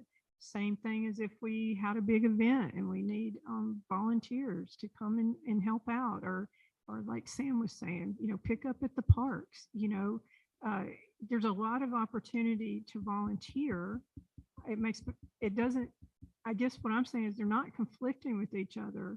The problem here is that, so that I just feel, I agree with AJ that I don't think that this Parks and Trails Committee needs to exist. I think the volunteer effort would still accomplish what you're talking about. And don't you think it'd be a little bit cleaner way of operating? That's kind of how I feel, but I agree with it. Deciding what is wetlands and what isn't. They wouldn't be deciding. They would be just bringing up the information and letting the board or maintenance or somebody else make those decisions. They were just bringing information. Knowing when to ask the question is an issue. I agree with AJ on that. This is something that has gotten us into trouble in the past and is waiting out there to get us in a lot more trouble, particularly that area Y trail. That's something that we could choose. We got to choose if we call Parks and Trails, or we call Volunteer Committee. I personally like the idea that staff can pick out some stuff that people have complained about that actually can be done in a day with many bodies and little fingers, and they could go out and have a good time, and we'd all like that being done. And it could, you know, just some simple things that could be handled. And there's probably a lot of that around that we could do to get people out. And I think the volunteer committee, their job would be register volunteers and make sure they're fit enough to do it. It's like we come up with the form, you know, to classify that, or something similar with that. And also they would compile their list of what they need to give those volunteers a pat on the back, which I always work for cookies on those deals. And those lists need to include some punch and cookies. And so that's what their task is, to get the volunteers and then make sure that there's some tables set up and there's some stuff where they can hang out and socialize and drink some punch. And that's what I think. And so I think it should be called volunteer committee and start working it that way. Need to have a punch drinking committee. timing. I had my hand raised for a while. Is it just timing?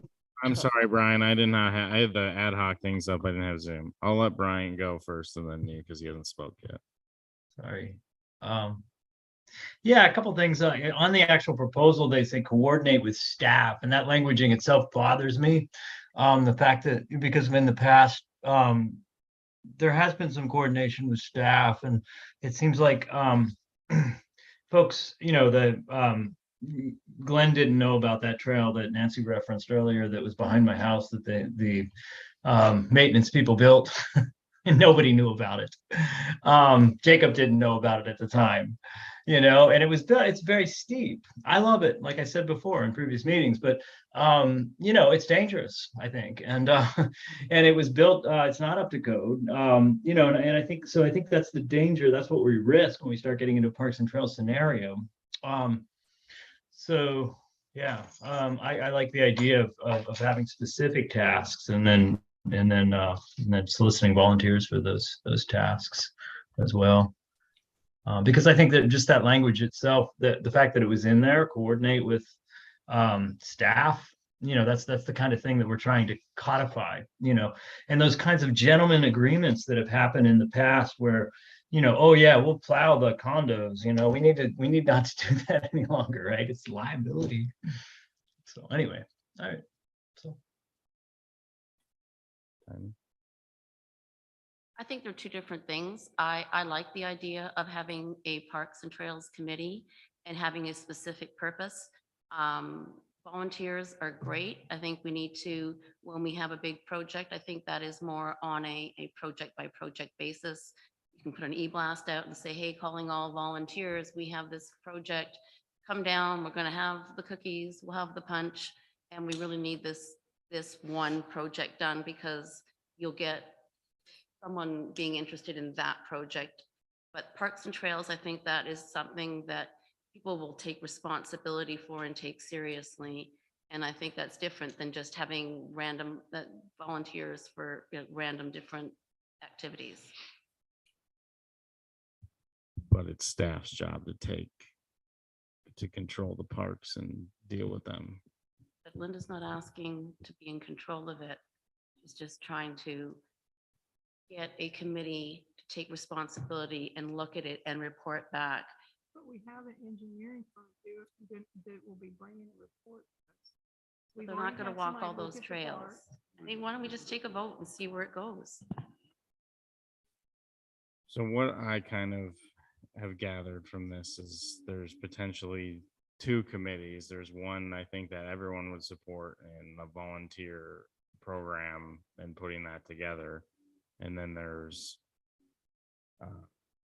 the rest of what Linda laid out related to Parks and Trails. I guess. Because for me, if we're just voting on what Linda put together and proposed, I'm voting no, because I don't see why or what these Parks and Trails Committee do. And just having people go around and assess the condition of our stuff is most definitely Mike's job as our maintenance manager and his crew, or Joanne and anyone else she assigned to do that type of work. And we would want our paid staff to be doing those things on a regular basis, not having a committee do those things. But having a volunteer group to be able to organize events and do smaller maintenance activities, I see a lot of benefit to. So I guess I don't know how people want to do it, but if we want to take two votes and splitting what that looks like, or yeah, because So on the communication committee thing, we kind of agreed to basically table it until we get a little more information and defining what things are on it, right? I mean, just for terminology, we've kind of tabled that to gather more information and on what a communication strategy is and what a manual would take and what duties the committee would have. And so we're kind of tabling that. So why don't we table this we agreed to the communications committee though. We agreed to move it forward. It's just Okay. they're going to bring more information for us to put the So- document together. I would, in looking at time, I gotta be at work in the morning, so, in looking at time, I would say we should table the Parks and Rec thing and let more information be figured out on it, or, you know, presented a little better maybe or something. And, nobody even put up a suggestion for a volunteer thing, and, you know, that wasn't even in the What was part of it? agenda for us tonight, so we could look at that at another time too. I mean, we're way off the agenda with adding in the volunteer. Well, Maybe kind a- of. I mean, it's supposed to just be a discussion. Yeah, it's an ad hoc So, committee I discussion. don't wanna, like, So that's be what the super agenda rigid says. in how we can discuss, like, because it's hard enough to try to communicate as a board too. So it's nice to have just kind of open dialogue sometimes. But yeah, I think, you know, I mean, I guess we could just take a vote on specifically what was presented by Linda and move forward from there. And then if that's, you know, how, whatever that goes, we could then, you know, adjust and say we want to try to bring, you know, more information back on a volunteer committee or something too. Okay. So I guess, does that sound like a good methodology for people? So we make a motion to or what was the wording we used? Continue to discuss and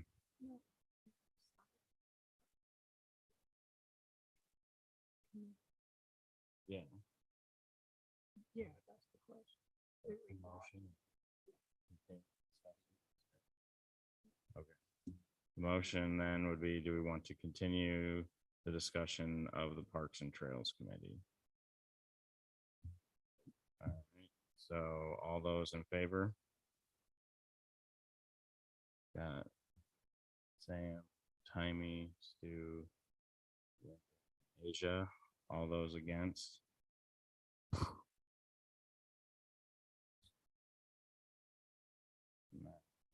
Brian, what'd you do? I didn't see. Against. Okay, so that's 5-4, so we'll continue the discussion on that.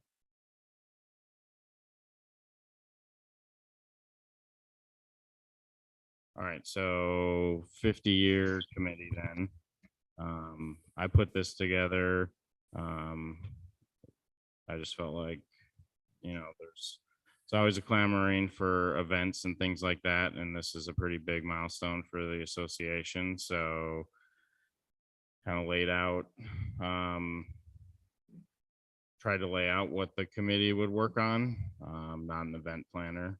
So, but yeah, I guess I think it would be a good thing to try to either put together a series of events or one big event. I don't know, you know, that would be something. I think the board would probably need to decide on a budget we want to allocate to it and where that would come from. If we want to, like, you know, pull money out of UDR so that we're not pulling out of our events budget that's for the other scheduled events, and things like that. So, you know, my thoughts would be that the board would initially determine like a budget that could be worked within, and then the committee would kind of start to plan based on that budget and bring like a proposal back to the board on what the event would look like, what types of things we're going to do, where it's going to be, all that type of stuff. 50 year as a committee. Well, we don't need to do budget tonight. That, yeah. Oh, come on, let's jump on. Okay. I'm hoping to do what we just did. We take a vote and then bring it back. Does anybody have any discussion on it? Does anybody think it's a bad idea? Everyone supports a event. Good. I'm hoping someone else is willing to be the chair because I'm not. So I'll put that out there. But so I'm going to throw that out there so everyone else can think of that as we continue to discuss this. So I guess just to try to move things forward, because we have been here almost 2 hours already and we got a few capital requests to get through. Motion would be to continue discussion of the 50 anniversary committee. All those in favor? All right, that passes unanimously. So I'll try to work with, I'll try to draft, like, we're going to talk about the charters next, but we can start to try to work on actually drafting some official charters for these to kind of further the discussion at the next meeting. All right, so then the next item on the agenda is the template from document review. And this is basically what these discussions are for. So we materialize what those actual duties are. And largely this will just be like a template for us to follow forward. Most of that stuff. So basically everything that's already written is like form for it. So it stays, and then we fill out, there's some highlighted things that say like new committee. So that'll be the name of the committee. Things like that. There's a few things highlighted that the board can make determinations, like, community or committee size. Not all committees, you might want 9 members, you might want to do like 5 or something like that. It can be hard to get 9 people. So basically this would be used as a template, and we'd be filling out the deliverables as a board and deciding, that's where we're deciding, here's what this committee is going to work on for us, and we, hold them to doing those tasks, basically. What are those deliverables or tasks or a report or whatever it is. So I guess I'll just start with a motion. I'll make a motion that the board approve the use of the resolution to establish new ad hoc committees template. Second. Does anybody have any discussion on it? I just, could you please clarify what the purpose is? Is it to be defined by the board or by the committee chair and members? I think it's the board. We need to be clear to the committee. The board's going to essentially hand this as a to the committee and say, read this. Here's your purpose. Here's how you can be a member. This is probably something we put on the website as part of our recruiting documents to the community. So like, here's the purpose. Here's who can be members. Here's how the meetings are going to work and the procedures that will follow at the meetings. Here's the authority, or usually it's more like the lack thereof that committees have, and acknowledging that and making sure people are aware of that up front. And then here's the task, deliverables, scope of work that we want you to complete for us and bring back to the board for the board to make some sort of more informed decision, basically. Yeah, I was just clarifying it because That's the way I see we it. were trying to determine if we put a like some guidelines in there, some guidance for, like future people looking at this, that do we need to define like what is the purpose? So we left it blank because there was some disagreement about what the purpose or who should make that determination. And so I just didn't know if we should add that guidance in the template to just remind people that the purpose is defined by the board, as opposed to it, because there was a suggestion to put it forward as the purpose was the way for the committee to show the board why it's needed. But the thing is, it's too late in the game at that point. So I was just trying to clarify that for anybody that didn't really understand or didn't watch the attorney's presentation or anything like that, that the purpose is defined by the board. That's all.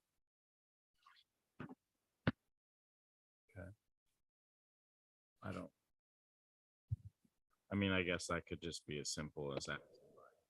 You know, blank after is. Just, you know, filled in by a board, basically. Wait, is that what you're kind of saying, or are you saying you want to like give some sort of like template on how to write a purpose? That's fine. That's what you just said. I don't think we need to put, because you've already said it's going to be determined by the board. So And if the committee writes something in, the board will rewrite it to their like. So then we need to make a policy, because the problem is going to be when we're not on the board, because this is what has happened, right? Ad hoc committees forgot what they were for. And so did our boards. So we need to make sure in some way that that doesn't happen again, that we don't lose that. So that's all I'm trying to make sure, that these guidelines are memorialized. Properly.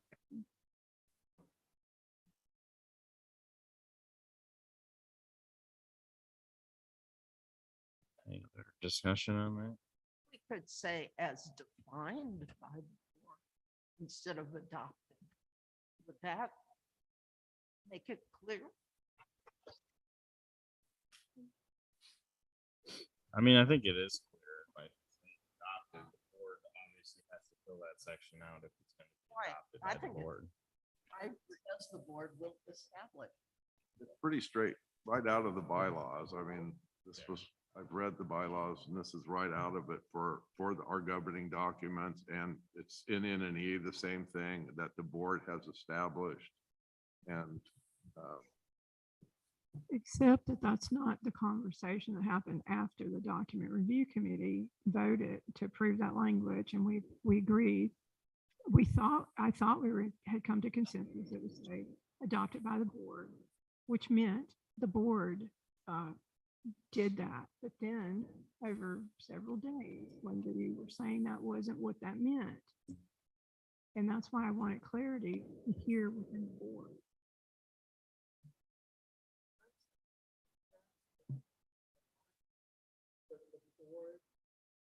Forms these and identifies. That's,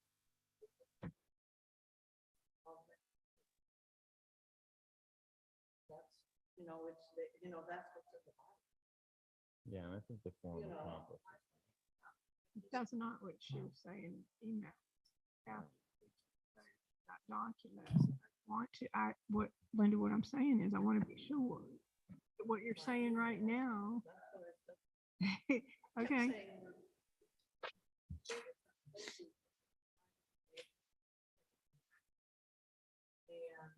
you don't put one place. You know, if it's a board, it's a committee of the board. Any other discussion? All right, let's call the question on that one. All those in favor of approving the template? All right, that passes unanimously. All right, we'll move on to the next item on the agenda, which is a capital request for culvert cleaning. And I will pass it over to Joanne. Before I start in on this memo, if I turn the heaters on, it'll get warmer, but they'll be loud. that's okay. What do we want? Do we want to be warm, or do we want to have the sound? Or I want the sound. That's Warmer, warmer? Can I see a show of hands? Warmer? speak louder, use your outside voice. I've always been told I talk loud, so.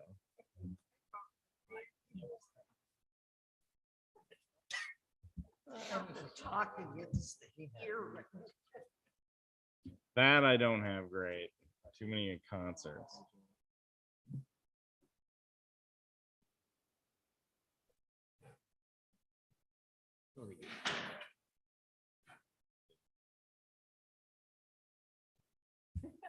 Can I close that door? Yeah. I didn't realize it was open. It's ventilation, that's right. We're gonna be here so late. Yes.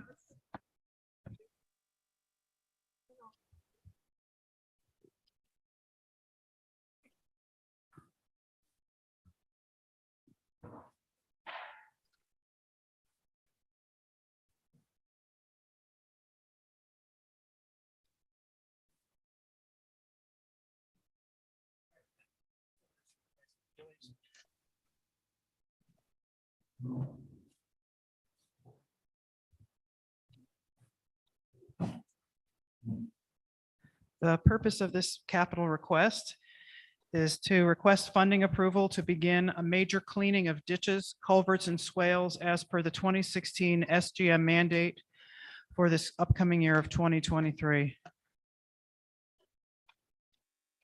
As background for this request, the 2016 SGM required SVCA to perform major maintenance of ditches, culverts, and swales on an annual basis. A memo from Larson Gross dated 12/29/15 that was included in this packet outlined the work that could be completed under this program. Since 2016, the project has been called Culvert and Vegetation Control, as demonstrated in the 2021 capital request dated 4/8/21. In reviewing SVCA's actual infrastructure, it appears that the majority of work completed under this project was focused on vegetation control only. A drive-through inspection of SVCA roads reveals that the ditches are full from years of debris buildup. Culverts, unless recently installed, also have a considerable amount of debris in them, varying from half full to completely buried and not visible. This level of deferred maintenance has consistently created storm drainage issues throughout SVCA. In 2022, the board approved the 2022 Road and Drainage NOA project that was focused on solving known storm drainage issues.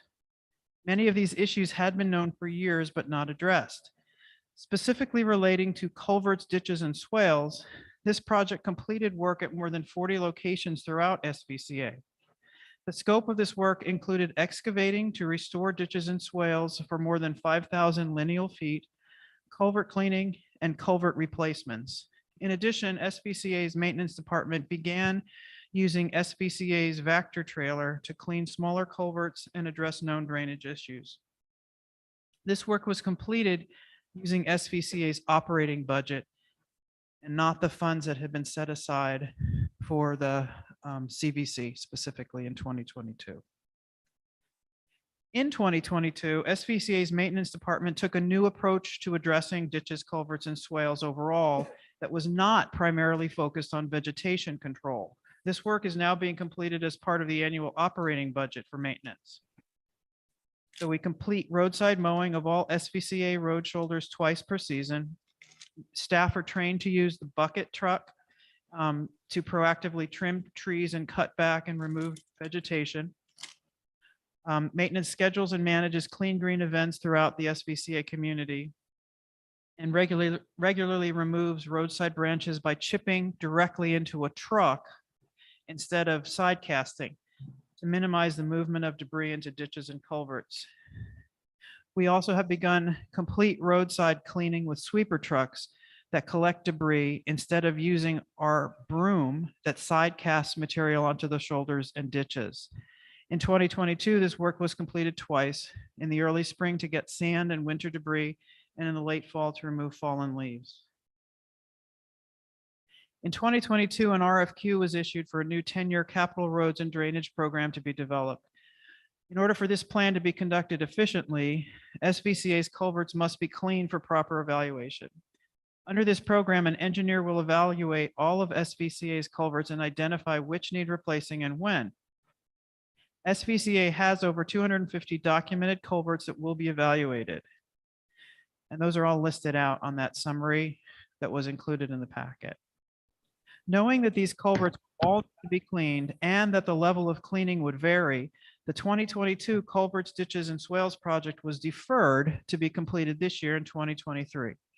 Combining the 2022 and 2023 capital projects allows for cleaning a majority of culverts prior to the planned inspection.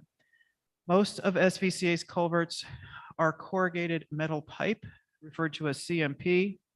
As CMP ages, the common failure is for the bottom of the pipe to rot or develop holes or even disappear altogether, leaving the pipe without a bottom. Having the culverts freshly cleaned allows the engineer to review the bottom of the pipe and hence evaluate the culvert. SVCA proposes to start the 2023 ditches, culverts, and swale cleaning. The project proposed for 2023 will clean most of the culverts, which have never probably been cleaned in SVCA's history, given the extent of the contained debris and the fact that some are completely buried. Cleaning more than 250 culverts in just a few months is a large undertaking. To accomplish it, we propose to split the project into two efforts. SVCA, using our Vector trailer, is able to clean about 100 of the smaller culverts, which are usually 12 to 8 inches in diameter and not longer than 30 feet. But there are about 150 culverts that fall outside this category, so they must be outsourced for cleaning. Larger equipment that we could outsource to is also able to complete the cleaning process much more quickly. They have a larger capacity to carry debris, a larger suction nozzle, and more water capacity when jetting, which means that they have to go back and forth to the hydrant fewer times. An RFQ was issued by PNW requesting quotes from 5 different contractors for support in cleaning SVCA's culverts. A summary of the bid package and the resultant bids is attached. This project will focus on cleaning the approximately 150 culverts that SVCA's equipment is not capable of cleaning. So just to stop in the middle, because this is complicated, we need to clean the culverts to do the inspection. There's 250 of them. 100 can be cleaned by SVCA. 150 simply can't be completed or cleaned out by SVCA. So we have an internal project, and an external project. Our maintenance department, as I said, will undertake the cleaning of the small culverts. In addition, they'll also clean catch basins and do large-scale pruning where appropriate to help the drainage. Selective large-scale pruning is considered pruning that's required no more frequently than every 3 to 5 years. And so that falls into the definition that Larson Gross details in that memo from 12/15. The costs that we anticipate for SVCA are $4,000 for water jetting, $5,000 for miscellaneous materials and disposal, which is very expensive, $3,000 for fuel and equipment maintenance, and $35,200 for labor, about 1,100 man hours at an average burden rate of $32 an hour. The proposal is to authorize $196,539.72 per PNW Services proposal dated 2/7/23, and to authorize an additional $47,200 as per SVCA's maintenance department budget as just detailed. So those are the specific projects that are outlined. After some research, I discovered that there's an additional set of money from 2021 that was put aside for CVC, or culvert and vegetation cleaning control. And I would suggest that it would be a good idea for the board to add an approval to take that unspent 2021 dollars of $34,660 and add that to the total request to allow us some contingency for this budget. If we did that, it would give us a contingency of 13%. So I'm amending the request. I'm requesting $275,716 from the roads reserve to begin a focused effort of cleaning culverts in preparation for the engineering inspection and to improve drainage overall. You just complicated my motion. Sorry. So while I think about that, I'm just gonna open it for discussion initially to start. Stu? Yeah, just for clarification, proposing to take this out of the 1.2 million reserves and not out of the $750,000 that's already assigned to roads and capital plan. The 750,000 in the roads reserve is for roads. This would come, the money that I'm asking for is the CVC line. The remainder of the CVC from 21, which is about 34,000, the 2022 CVC plus the 2023 CVC. The 2022 CVC funds that were in the budget and are part of the whole capital planning process, so we should spend them. Okay, because in order to keep the infrastructure maintained. The project was deferred from 2022. So we're talking about taking the leftover 21 money the not yet approved 2022 money and this year's 2023 CVC into this project, it would pay for the two projects that are specifically detailed and give us a contingency of about $30,000 because this project is large and we may need it. If we don't need it, we won't spend it. No, I think it's a great idea to have a contingency. Sonia, did you follow where all that was coming from? Yeah, it actually, the CVC is in the roads fund. It does still come out of roads. And I think if I understand you, you're asking because there's a 750,000 allocated So that's a for different road. roads. That's a That, different fund. yeah, it's actually, it's still under our roads reserve, but that 750 will go towards the actual project, similar to either re-asphalting or I don't know what they're doing this year, but like repairing that area we went and looked at when we were doing the tour and things like that, they're identified out of that 750. But this is a line item that I think averages about 117 or 120,000 annually.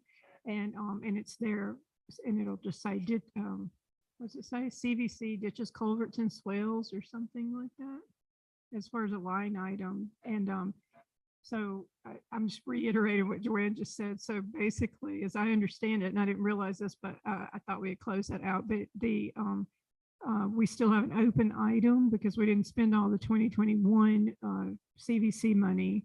We anticipated that this was coming this past year, and we had taken a lot of actions also during the flood and on those NOA projects. So we retained and didn't spend down the CVC money so that we could use it this year in conjunction with this year's budget at CVC money. Sam? I have a question about the actual cleaning process. We're talking cleaning the culverts. Will that also include the upstream side adjacent areas that in some places where you're stating that there was covered, also removing that debris and soil and rock from those areas too? Is that actually cover that in some scope? Because that's quite a bit too, if it's 250 of them, and the larger ones, that's going to be a lot of debris in the front of a lot of those. And so is it somewhere in there that we're going to clear that? The Schedule B in those bid tabs or in the bid, you have excavator hours, operator hours, labor. That is the team that's like following up the Vector truck when a culvert may be totally buried or partially buried on either end. And then, yeah, there could be some minor ditching involved to like grade things properly so they actually flow.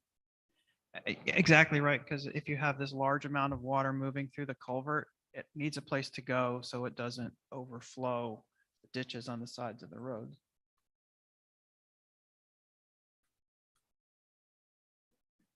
Any other discussion, Linda? So I have a question about, if I look at the spreadsheet, there's no numbers like, it says that Rivers divides it up and it has their total for the first part as 128, 4. But if I look at their actual bid, there's 128,267. Then on the second part, it says 59,496.51. On their bid that they sent us, there's a total of $77,415.51. Has that been reconciled? Because this is a higher bid. Where are you talking? So,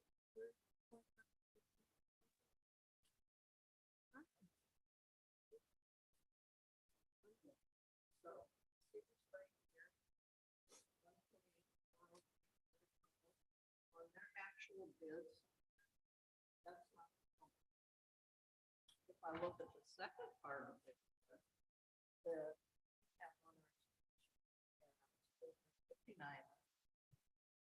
they have 77,000.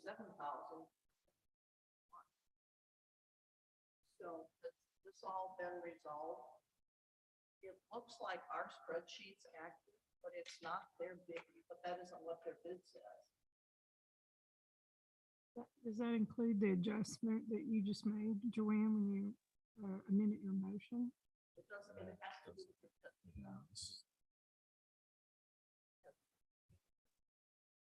I just want to make sure that Stremler, that they've been made, aware of. I think they did some wrong stuff.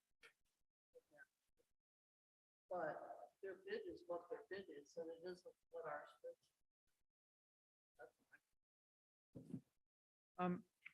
The motion that's proposed, for this is that you give me the ability to execute the contract at these amounts. So that's what I would execute at. Can you state the amount? If AJ gives me my sheet back.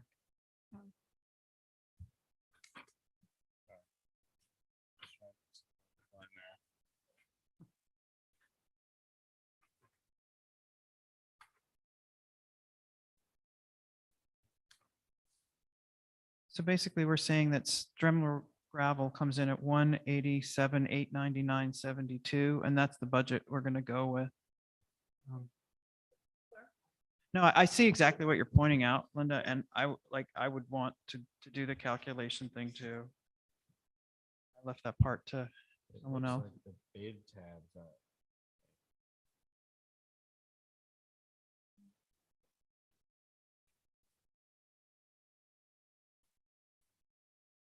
Bid tabulate.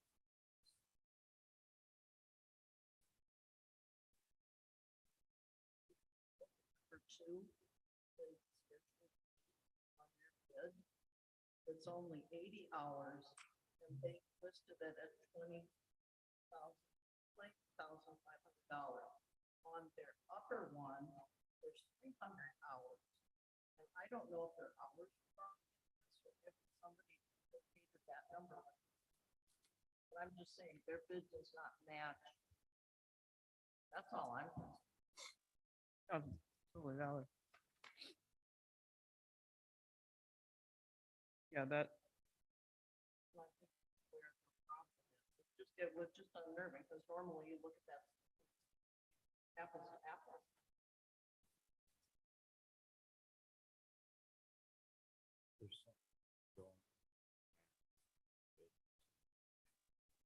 Yeah, I'm not sure either. All I did was. look yeah, at so our Linda, spreadsheet. Linda, you are exactly correct. In Stremler's bid, there is an error in the calculation on the second line of Schedule B. That, Huge. yeah, it's 16,000, approximately $16,000. When you take out the error and correctly add, if you correctly extend that price and re-add Schedule B, it comes up to the amount that is included on our spreadsheet. That's what I'm saying. It's just that it didn't match, and normally you can go back to the bid sheets and look at it. I would just hate for them to think, no, this is my bid, rather than going by our spreadsheet and probably. Yeah, That's all. well identified, and my statement is going to stand here. There's a construction contract included in this package, and that is what we will execute with them, and it will be filled in with the numbers that are correct, not the ones that are wrong. That will cover us.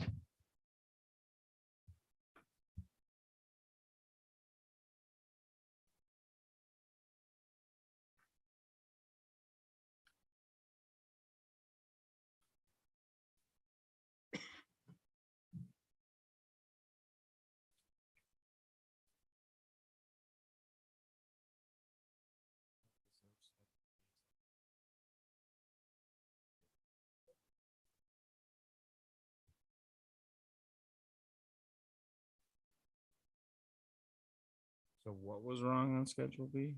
Stremler's line 2 and Schedule B, the extension, the multiplication of the hours times the rate is incorrect. 80 hours times $75 an hour. Yeah, so when, Look at A above, there was $100, I think.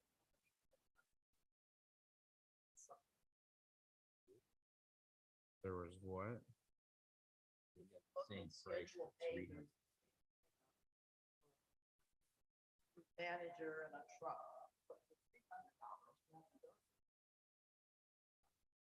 And I think it's brought that down. They actually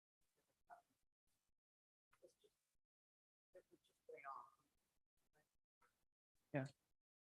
But when the spreadsheet, the spreadsheet, that Is correct. summary is correct. The bid tab is correct. Not the bid. You were not the correct, actual Bid. right, Tyler's bid tabs is correct. are correct. And so 187,897 is correct. Correct.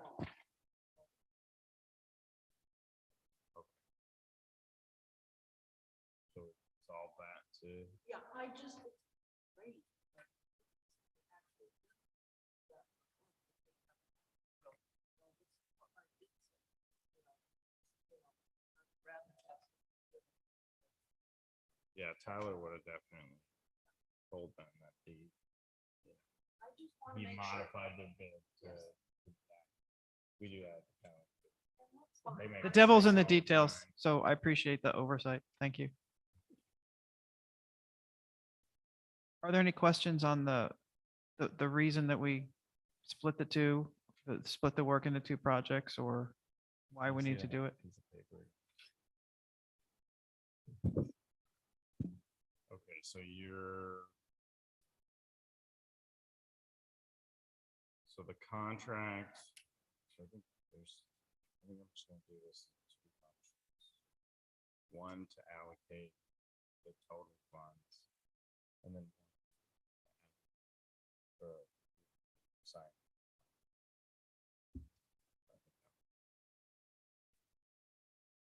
So the first motion, does everyone kind of understand that process? So the first motion will be that the board of directors approve the allocation of $275,716 from the roads reserve for the 2023 ditches, culverts, and swales project. And that would include the 2021 funds that are remaining, the funds from 2022 and 2023. And that would include all the work by both our crews and the outside contractor. Anybody have any questions or further discussion on that? All right, we'll call the question. All those in favor?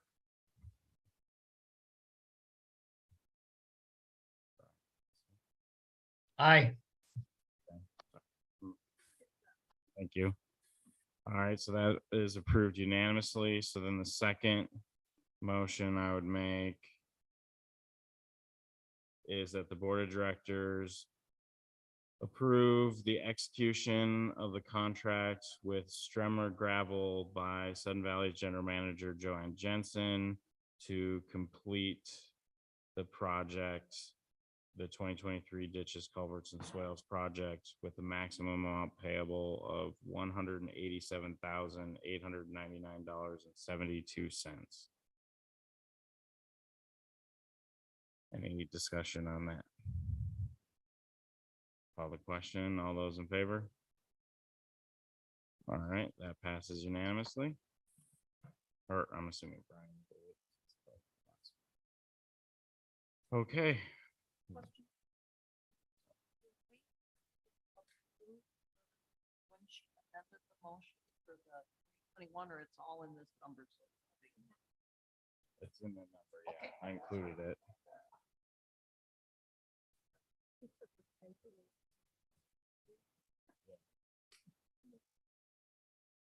Which, yeah, I guess maybe our motion for the memorial transfer of those funds.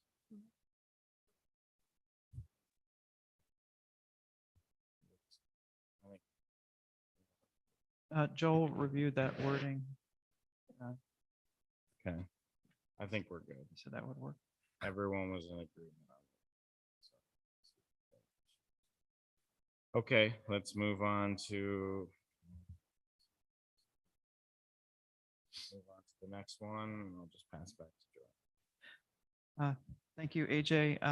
The purpose of this capital request is to request approval of a contract with Impact Design for the creation of a 10-year capital improvement roads and drainage plan. In November of 2022, the SVCA Board of Directors approved the selection of Impact Design as the most qualified consultant to create a 10-year capital improvement plan for roads and drainage and directed the general manager to negotiate a contract for this work. An iterative approach was taken to the development of a scope document and budget estimates for the proposed work. The documents submitted by Impact Design were reviewed by an internal team composed of Joanne Jensen, Mike Brock, our maintenance superintendent, Tyler Andrews, construction manager, and AJ Tischler, our board president. And it went through several different iterations. The scope document identifies these deliverables: a Sudden Valley base map, a procedure for identifying and rating problematic roadway and drainage infrastructure, an inventory and rating of problematic roadway and drainage infrastructure, project preliminary cost estimate and budgeting, community outreach and coordination, and a final 10-year capital roads, drainage, and pedestrian improvement plan. The fee schedule gives a detailed breakdown of the labor categories and level of effort for each of the deliverables, along with a not to exceed cost for the work of $132,350. The scope document reflects an approach that makes best use of materials already developed by Sudden Valley, and the fee schedule reflects efficiencies created by identifying aspects of the work that can be completed by staff resources. As one example of that, the initially proposed approach to inspection was for Impact Design to inform SVCA maintenance when a culvert could not be evaluated because it was blocked with soil or organic matter. SVCA would then clean the culvert, and then Impact Design would return to complete the inspection. Through discussion, we established that the approach required more man hours because blocked culverts would have to be visited twice. Didn't make sense since most of them were blocked. The approach reflected in the final scope takes into account that SVCA will be cleaning culverts in advance of the inspection, eliminating those multiple visits.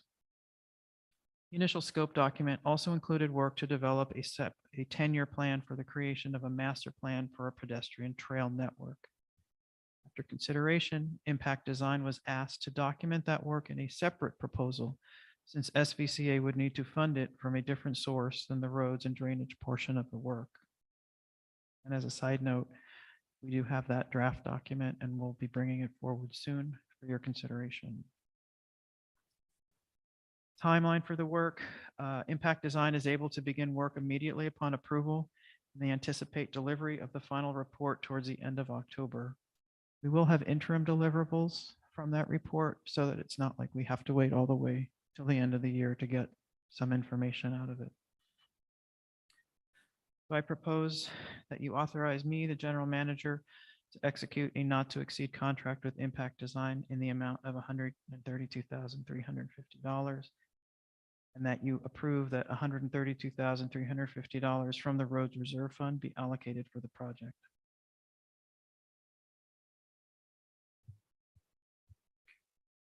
All right, so I'll just start with the motion on this one. So move that the board of directors approve the allocation of $132,350 from the roads reserve fund for the creation of a 10-year roads and drainage capital improvement program, and allow authorize Sun Valley's general manager Joanne Jensen to execute a contract with a maximum not to exceed of that $132,350 with Impact Design to complete said project. Discussion. Sonia. I have a question for you. So we currently have, what we have is the Wilson thing where they worked on some of them. Is that just going to stop as of right now? And is he using some of that information and that whole inventory of culverts that they recognize, but he'll go back and take a look? Yeah, they'll use all the information from Wilson that we have. So we have like the beginnings of a base map so that like, that can be updated, because it's been probably close to 10 years now since that Yeah, was because there's created. been And a couple of, I think there's a couple of projects in for, there's that giant one that's, has to be fish capacity, 315. We already approved three. Yeah, I know that, but that's what I'm saying is there's some of this that work is on and there's some, I think, design and maybe not. I was thinking of if there was a 23, and are we just gonna take a look at that at a later date when we finish? we will develop a project through this process. We will hopefully be able to identify and then start another project to do the $750,000 roads project, and that would be ideally we would be working to rebuild roadways that have become damaged like we did with Cascade Lane and Green Hill this year, so that we could move into like a perpetual pavement preservation program, basically, where we're instead of having to Nice alliteration, AJ. thank you. So instead of rebuilding roads, we're just doing like we did the micro seal a number of years ago. The county uses a product called chip seal, which is like more like a gravel road than a smooth road. So we may not want to go down that road, but that's a question the board can answer if an engineer thought that was the best route we could go. But yeah, so with all that'll get factored in. They will still have to go back and revisit all of those culverts that were looked at. The ones that have ongoing projects, they probably won't need to worry about. The ones that we've recently replaced, they'll probably still take a look at and make sure nothing's like unraveled on us or anything like that, or is like starting to. One last question for you is there was somebody, and I can't remember if you came to a meeting or had a question when we were doing Zoom about some of the roads in here that are still unpaved. Are we gonna look at any of that at all? I don't know what they are, but there's so many miles of unpaved roads in here. Roads would be evaluated, and they would need to be, if there was maintenance issues or, usually replace a gravel road like you do with asphalt necessarily. It's I'm usually not just sure. potholes It's and just, I stuff, remember but- the gentleman asking and I just, when we started talking about that, I thought I'm just gonna put it out there.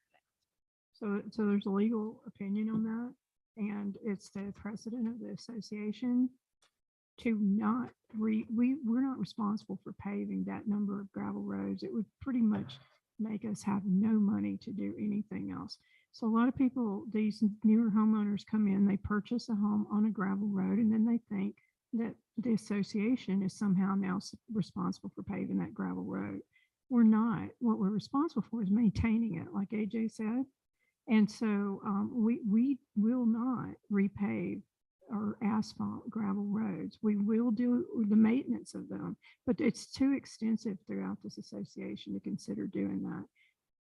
If, go ahead. Well, one of the responses that we had to that gentleman was if let's say that group of homeowners were willing to pull their funds and they went through all the county permitting and everything like that, then Sudden Valley would the board could consider allowing them to do that. But it, like I said, it's burdensome on the association to expect that. I just wondered, my understanding is we have cluster lots that are cluster homes.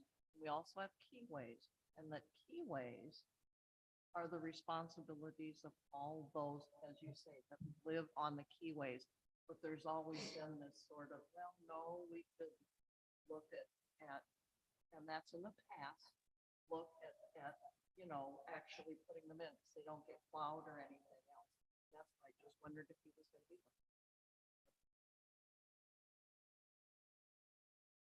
Any other? I have a question. And I also have a comment back to you. So the things that we already approved that are budgeted and they're line item type things that are in process, that's not going to change. What he's talking about is just potentially that's what I actually wanted to confirm because I heard Joanne say that the final report, I believe, is that they're anticipating bringing that in October. And I just wanted confirmation that they're going to bring in recommendations earlier than that, not only for at least one project this year, but also, I mean, we do have some tentative projects identified, but the other part would be we go into budget season, early, much earlier. We're done in October. So are they going to bring in at least a 1-year plan or a 3-year plan for us before October? The Joanne? entire process will be iterative, so as they compile information, they'll share it with us, but the full-fledged enormous binder with supplemental materials won't be ready until October. So yeah, there will be preliminary input into a project for this year, but there are already some projects that have been proposed and budgeted, in fact. So it's not as though we don't have work to work on this year. Okay. Yeah, that was my understanding. And but we do feel pretty confident that going into next year, they'll at least be able to deliver something 1 year in time for our budget planning Yes. process. Okay. Any other discussion? Yeah, I just wanted to add, so Joanne, you said this is like 50 years and the culverts have never been done. Yeah, I mean, I was 50 years ago. So Yeah. that, Well, that's pretty exciting then, right? For our 50th anniversary, we're getting the culverts done. And I mean, that seems like something to, that for the communication committee to, if we had a communications department to really to stress, right, that we're doing culverts now, which is pretty exciting. And AJ, how often should culverts actually be done? They're kind of, I mean, with the county, we do them on an as needed, Ah, every culvert fills up differently. I see. Upon what it's surrounded by. No culvert is alike. Sedimentation moving around upstream of them and some of Right. them. That's interesting. Okay.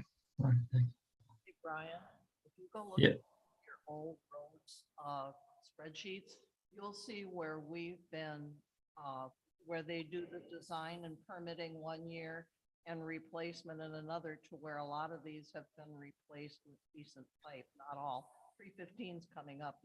That'll be a good one you can look at. I thought I remembered hearing some of them being replaced for sure, Linda. Thanks.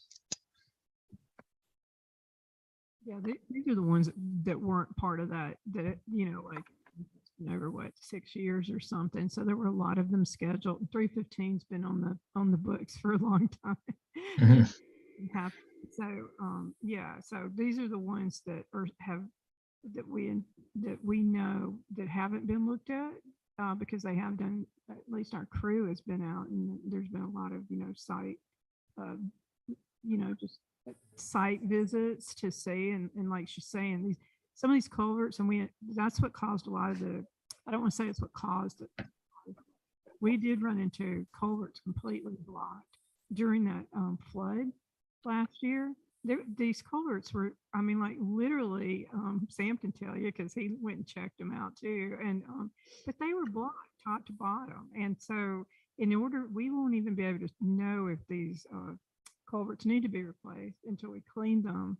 And some of it again is just lack of, we've had a lot of building. We found over last year too that these builders don't go back in and re-ditch. Some of this is, the association needs to be more consistent about enforcement on the builders when they come in. They let a lot of debris go in there too. Wouldn't that be county though, too? Yeah, there's a lot, and so we just have to let's get it back on track. Yeah. To be good stewards of the environment, right? Yeah, I thought that we had done on the culverts before. But, yeah. Yeah, just not these.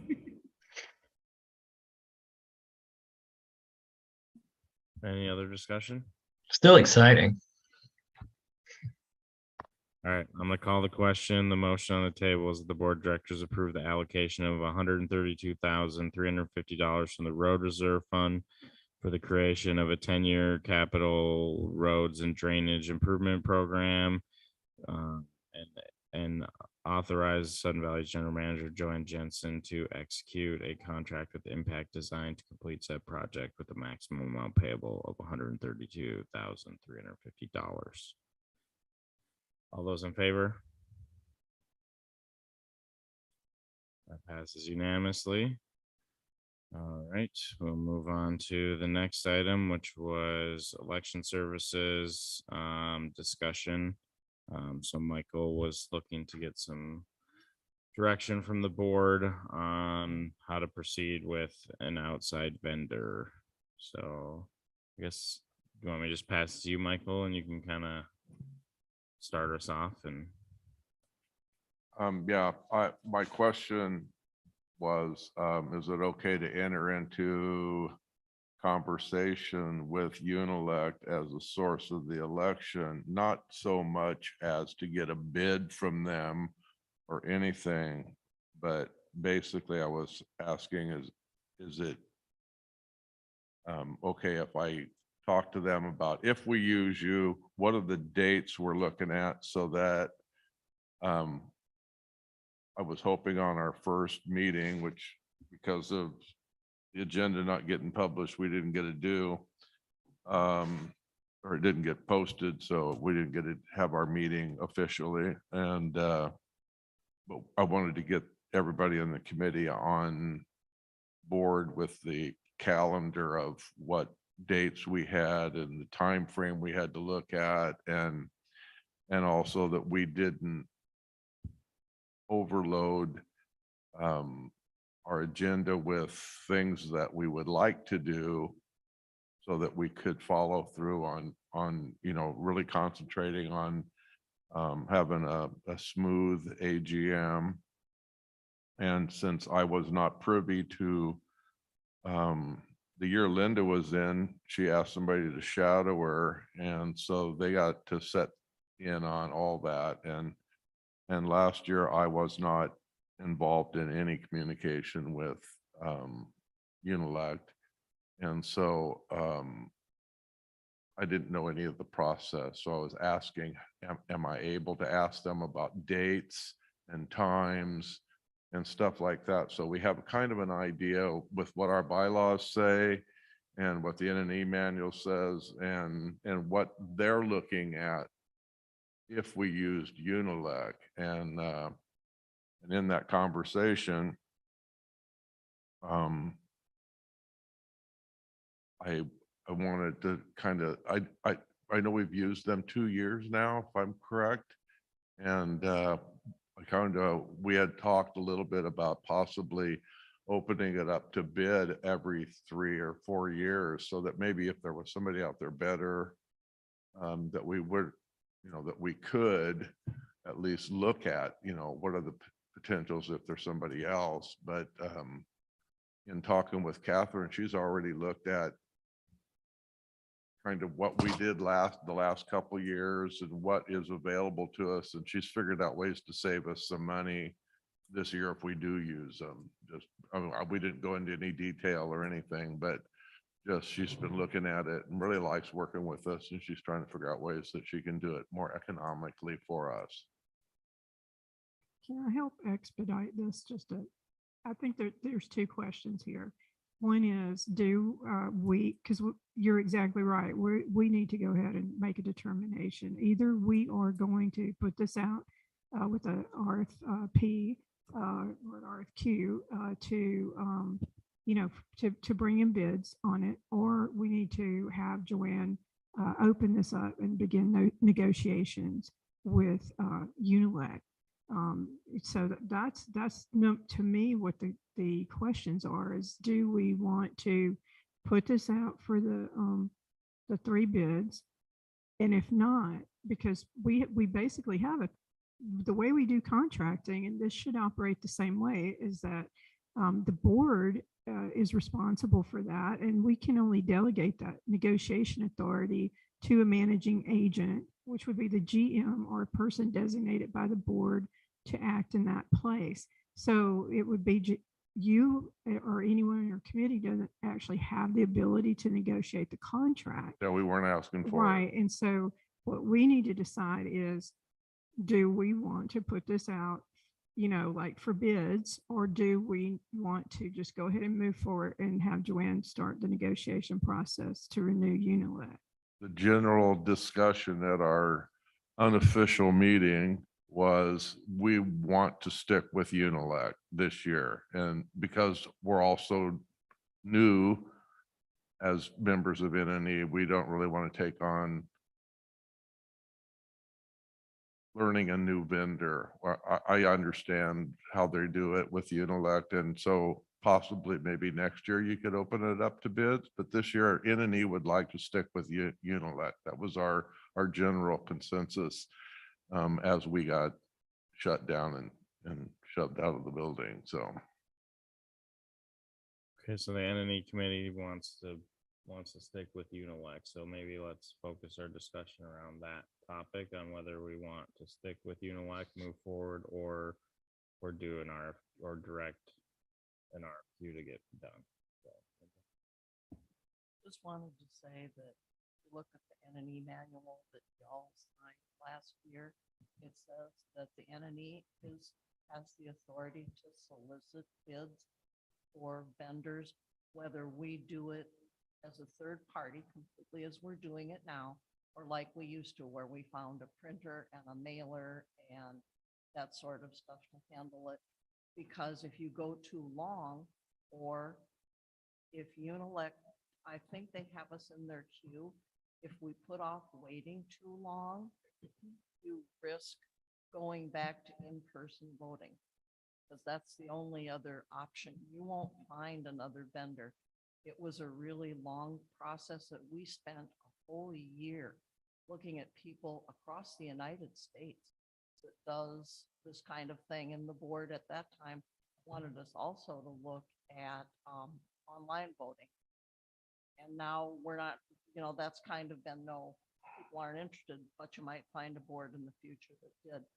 I just, usually Unilect is really reasonable. It would be really good for them to have, NNE to have the conversation with them about how can we save money, because I think this last year we were over budget. Because I don't think it's been increased. I think it's still at the $15,000 limit for the AGM. So if she can save us money, that's great.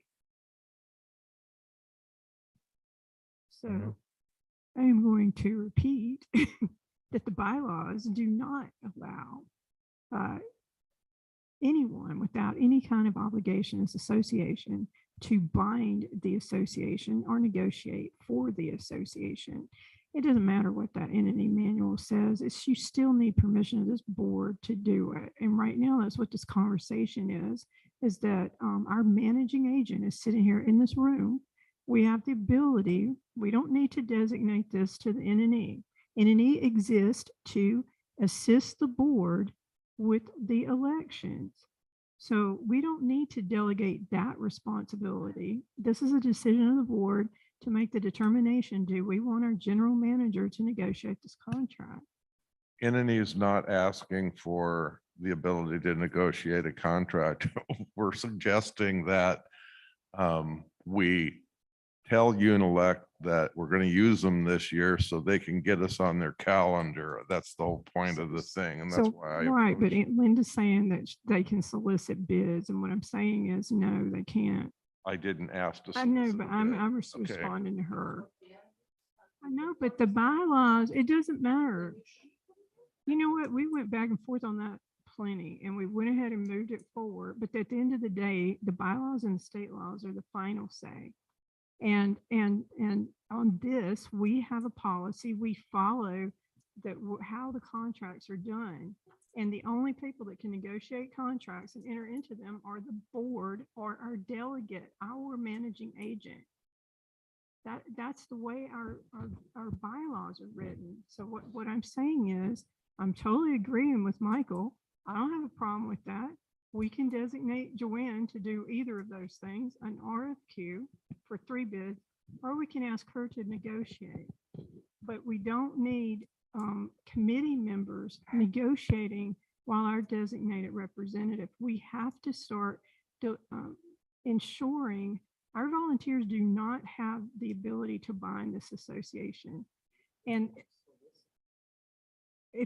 okay, but if we want them to solicit a bid, you need to come to the board for the board to say, yes, we give you the authority to solicit the bid.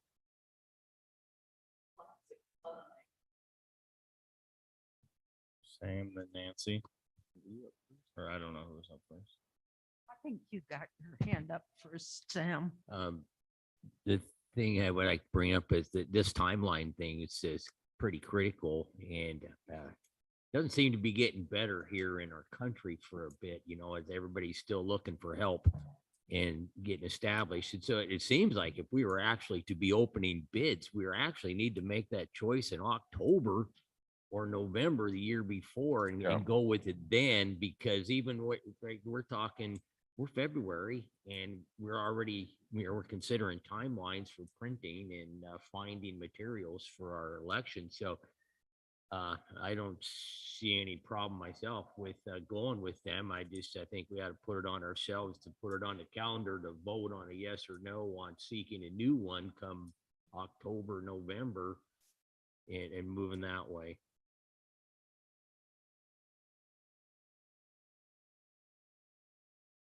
Is there a motion on the floor right now, or can I make one? I No, we're don't just, believe you have a motion on the floor, but No. I'm just checking.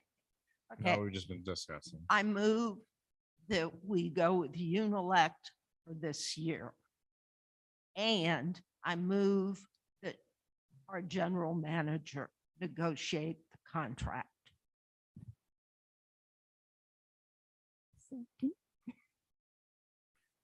Yeah, I think I don't have any issues with going with Unilect again. I think it's a good move.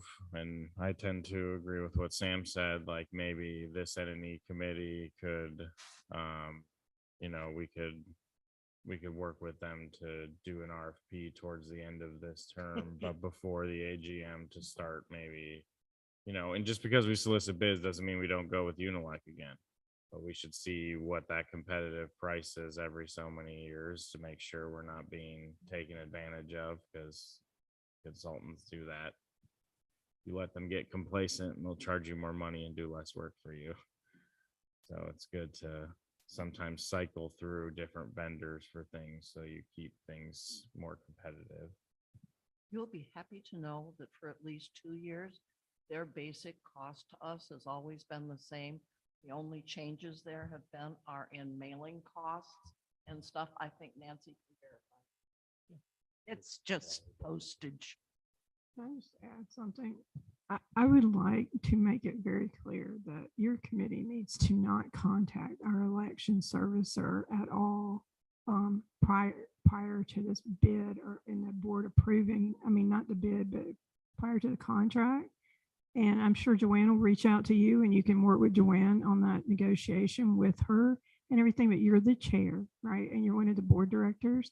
And so you'll work with Joanne on that, but that's not contact that your committee members should be having with one of our third-party vendors. So you'll work with her to help guide that negotiation process and everything. And she'll reach out to you, you know, for specifics. You may even look to Linda and Nancy for all I know. I don't know. But I'm just saying we have to be very careful to preserve the integrity of the elections so that people that don't have a responsibility to protect that like the board does shouldn't be contacting our servicer.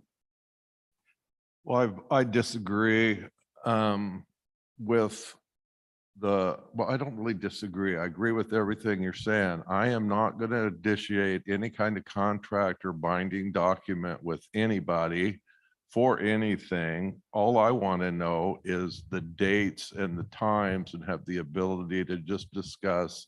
Once Joanne said yes, or once the board says, okay, we're going to use Unilect, Joanne can hammer out the numbers on it, whatever it is. I really don't care.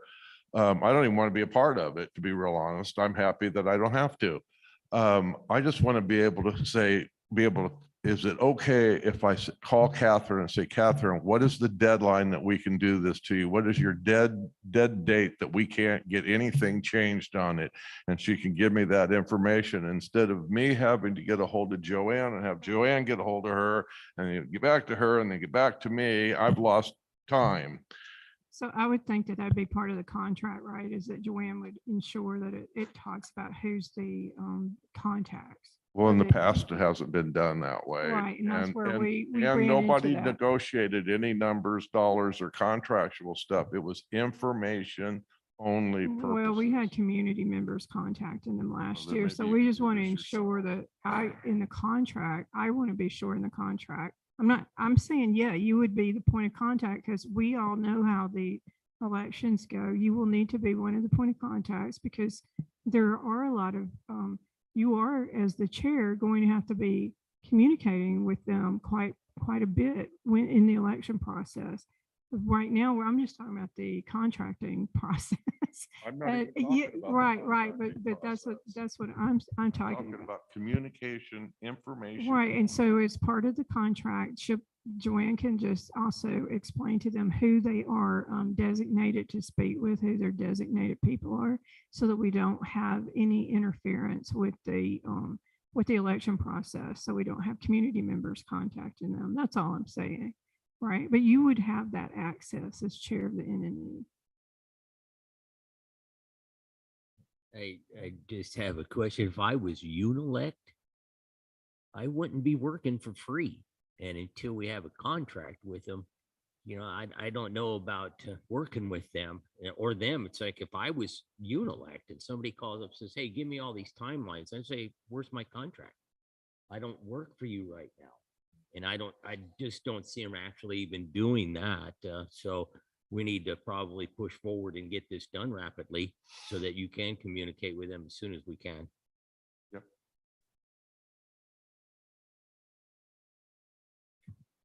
All right, the motion on the table, as I recall, was to approve the moving forward with Unilec for this year and to ask Joanne to contact Unilec and bring a contract back to the board for us to approve so that NNE can have their vendor to be able to do the elections. Is that what everyone else remembers? Does anyone else have any discussion on that? All right, all those in favor? All right, I do have one question. go for it. Sep, I'm not any of that in, I don't know what I am. Okay? It says a lot of stuff in here says a director has to do this and a director has to do that. And yet in your email to me, I'm considered a volunteer in your mind. So what am I?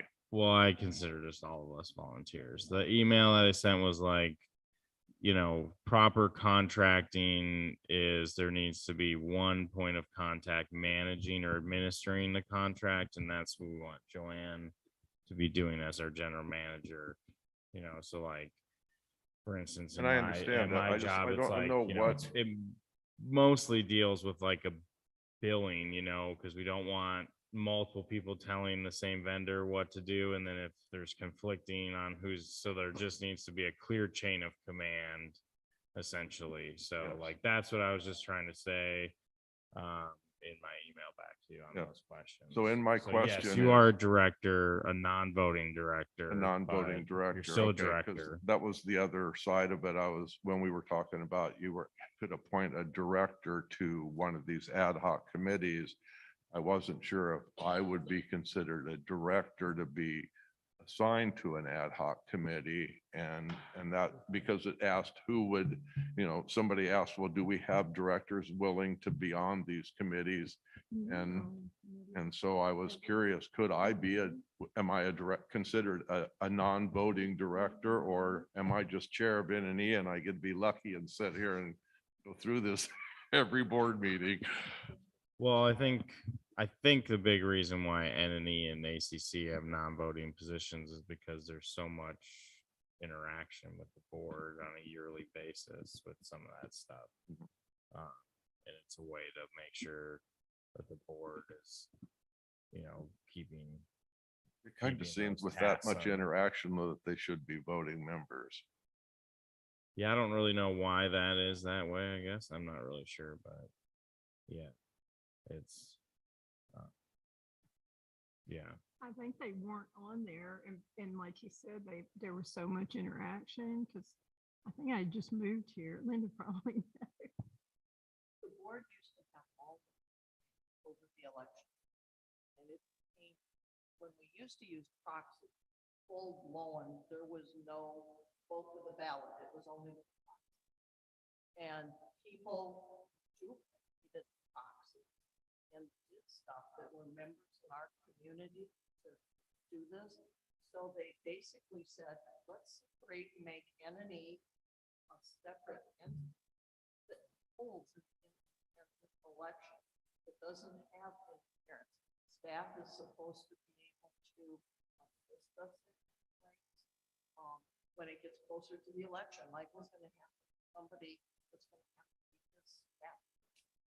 That he can run for the years that I did it, it was the AF. So why do we have not two non-voting members on the board? Though? I think it's because they formed N&E, and I don't know, I have to look back, I've not seen real old stuff. Formed it, but I don't know. And ACC, I don't know either, my goodness, our covenants. Yeah, I'm not sure either. All right. Review those documents. This is not an agenda item, so is what you two have to say important or? No, my question is actually it's very interesting that you would bring that up because when we're saying a director would go to, one of these other committees, and if you didn't have enough to do and you were willing to take committee, that's what it's saying. It's like, it says director on that committee. It doesn't say anything about non-voting. That was just, it was interesting. I don't know the specific answer to I that know that question. whether you Linda could be said on the chair or- task force as a non, when you were on NNA, you said on the that rec center task force. And you were on Yeah, but I NNA. was just, I wasn't. Yeah, I don't know if you could be the chair or not, I guess. I'm not sure. We can find out. But, okay. We'll discuss that. What? I just want to make the point that it's real important to have a clear chain of command for elect that broke down at the last AGM. Apparently, many people felt completely free to call Unilect.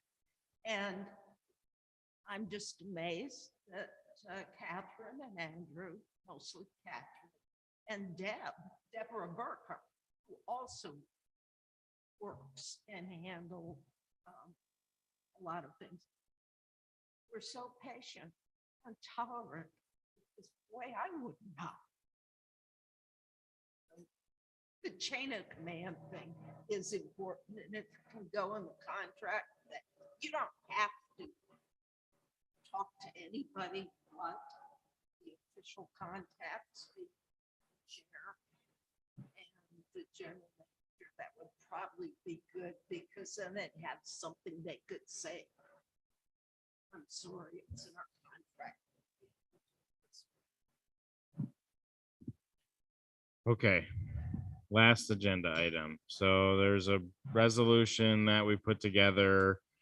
So we had some conversations with Richard about committees, and so the board has to meet in person unless there's exceptional circumstances where if we couldn't meet a quorum or COVID, that type of thing, which we've utilized. But for committees, it's basically silent. And Richard said, at training, and we've talked to him about this specifically, like we have the ability as the board to approve procedures that the committees would follow. So one of the ways to help streamline meetings and to make sure they get or to allow ease of recording and then putting to YouTube for our community members to be able to view in their own time is to have virtual meetings. And so we as a board could allow our committees to meet via Zoom.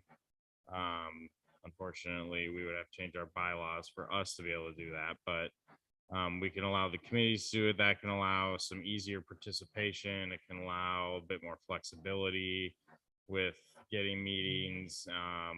And, it obviously doesn't take space or room or staff hours to help support getting anything set up or anything like that. And so basically, this resolution would allow me and Joanne to work with the chairs of the committees to try to, my proposal would be that we can, probably host most of our meetings via Zoom on committees, because it's a lot easier, but this does provide some flexibility for those three individuals to try to make those determinations on kind of a case by case basis. So yeah, the resolution is there. So yeah, I guess I'll just start by making a motion that the board approve the resolution authorizing remote participation in meetings. Samuel. Is there additional cost, one versus the other, and specifically hybrid? So would they be forced to go to one because of, or we got a cost value that will go up? Zoom and live, and that's my question. Is there just any cost differential between any of the three settings?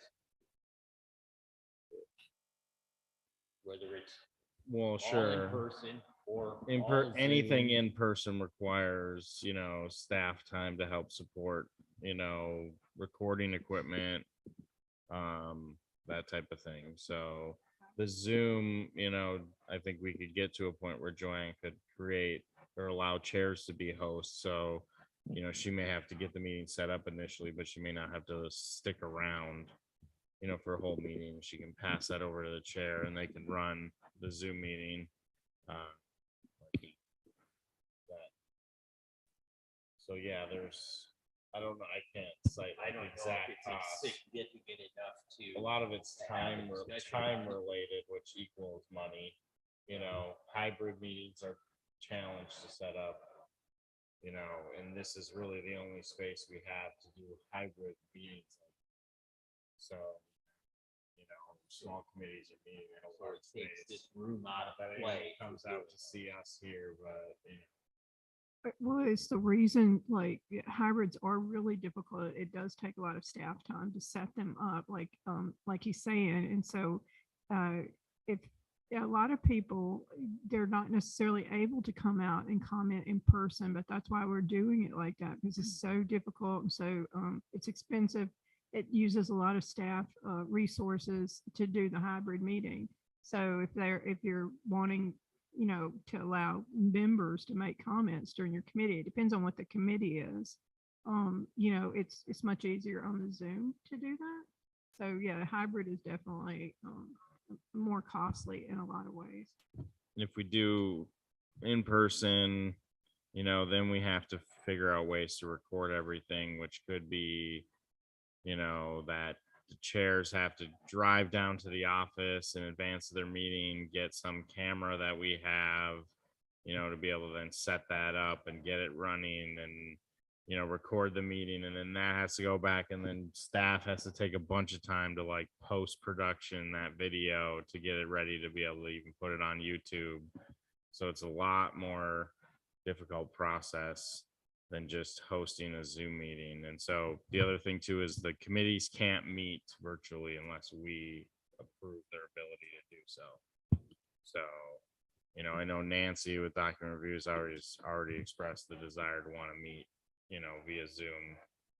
Zoom allows them to easily kind of work on documents too in the committee meeting with share screen and things like that. So, I think yeah. I saw Stu's hand and then Michael. Well, you kind of answered one of my questions already, and that was what is more burdensome on the staff? It sounds like hybrid would be the worst case scenario. Then probably in person would be, and then virtual would be the least burdensome on staff. That's correct. So then my other question is, and this is coming from somebody who actually runs virtual meetings like 5 times a week, and I actually hate them because it's actually very difficult to have a discussion on a virtual meeting because people talk over each other all the time. And it makes it a little more difficult to communicate things, but I'm talking engineering ideas and concepts and stuff like that. And it's actually very difficult to convey ideas and concepts in that. May not be so much of an issue for the types of things that the committees are working on here. But, when you're doing design type work and stuff like that, it's a really big issue because things aren't communicated very well in a virtual setting. People talk over each other all the time. So if we're going to go to virtual meetings, probably need to have some sort of decorum for how to do a virtual meeting or how to participate in a virtual meeting, because it's actually very important. Agree with Our that. infrastructure for virtual meetings is Zoom, and we use the webinar feature, which isn't commonly used in business. Businesses use meetings where everyone joins. And although there is a host, everyone can talk in a meeting. Right. There's a lot of differences. And there are some good features about the webinar that make it a more desirable approach to use for our meetings. I would also suggest that it's a requirement that our committees follow Robert's Rules of Order, which organize the discussion and help to make sure that the chair recognizes someone to speak and then they can speak. And that would make the meetings a little bit easier to manage in that virtual space. But the webinar allows you to differentiate between committee members and audience members, and you can allow audience members to speak, but there's a special process you have to go through to unmute them. So. Michael? I think Gail would be really happy with having to drive up here from Seattle the first 6 months of the year. I don't know what, she's really busy. And so for her to take off, she loses 2 days of work, drive up here the day and then have the meeting and then get up the next day and drive home. So she actually loses 2 days of income. But I mean, she knew that when she ran for the position. But at any rate, I do a lot of Zoom and I am host at a couple of Zoom meetings, and there's decorum that is established in them so that people don't talk over each other and you're recognized. And Nancy and I and Steve went through all the document stuff back and forth with it, and it went really well. And I mean, if you've only got 4 people, it's fairly easy. And then whoever's running the meeting can let homeowners in, and there's that brief at the beginning of the meeting, we allow homeowner comment, but it's 3 minutes, and then the rest of the time they're observers. So it's pretty well regulated. Yeah, sorry. 2 things.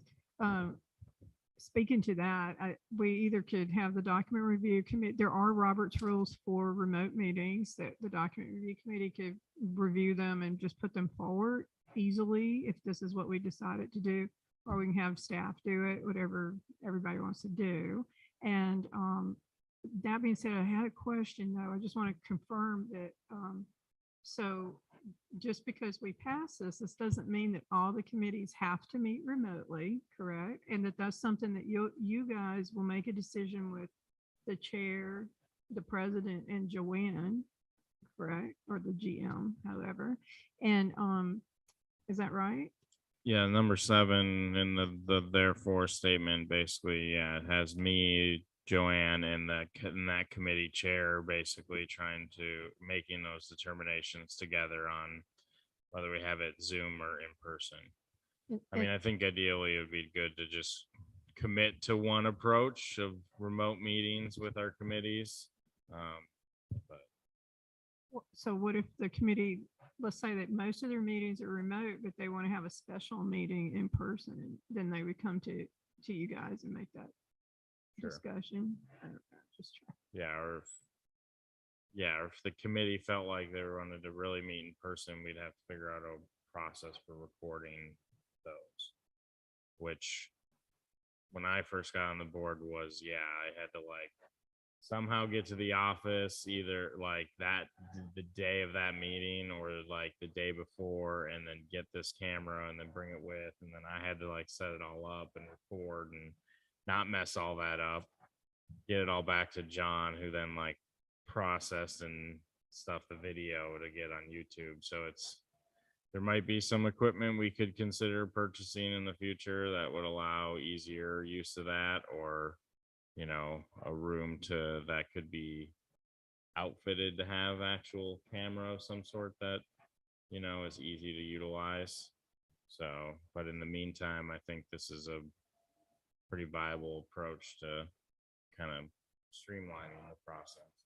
So essentially, we're just saying it can be done, but we're still going to do in-person meetings. First line is the committees will meet in person unless there's extenuating circumstances.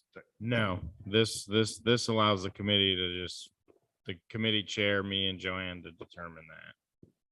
And we can just, like, if you want the committee to meet remotely and that's the most convenient, easiest for you, then me and Joanne would be like, okay, that sounds good. We'll support you in getting those meeting links, set up, that type of thing, getting them emailed out to each of the members Okay. to participate. The board, that's true for the board. We are stuck meeting in person without a bylaw change unless there's those exceptional circumstances. Committees, it's silent. There's nothing in the bylaws on that, is what Richard's saying. And so we can approve that procedure like Richard was talking about in orientation. So we're just kind of preemptively doing it for committees instead of having the committee come to us individually and be like, we want this. Can we do that? Probably going to depend upon who your committee members are. Like, we've got Gail that comes, from Seattle, and it might be a discussion that the chair might want to have with the committee and say, do we want to start, a meeting, virtually? It makes sense. There's people that are like, no, I want to be. Yeah. Because then you have to find space and everything else, but. In reality, you can say it's Zoom, and people that want to meet, you come down here, go Zoom, just like you're at your house. And they're on Zoom, and there's no hybrid, but you could be sitting next to each other and trading tea and stuff, and it'll all be fun. There you go. Okay. So the motion on the table was that the board approve the resolution authorizing remote participation in meetings. I'll call the question unless any other discussion. Last chance. Bueller. All right. All those in favor? All right. That passes unanimously and we are adjourned. Nicely done. Thank you, everyone.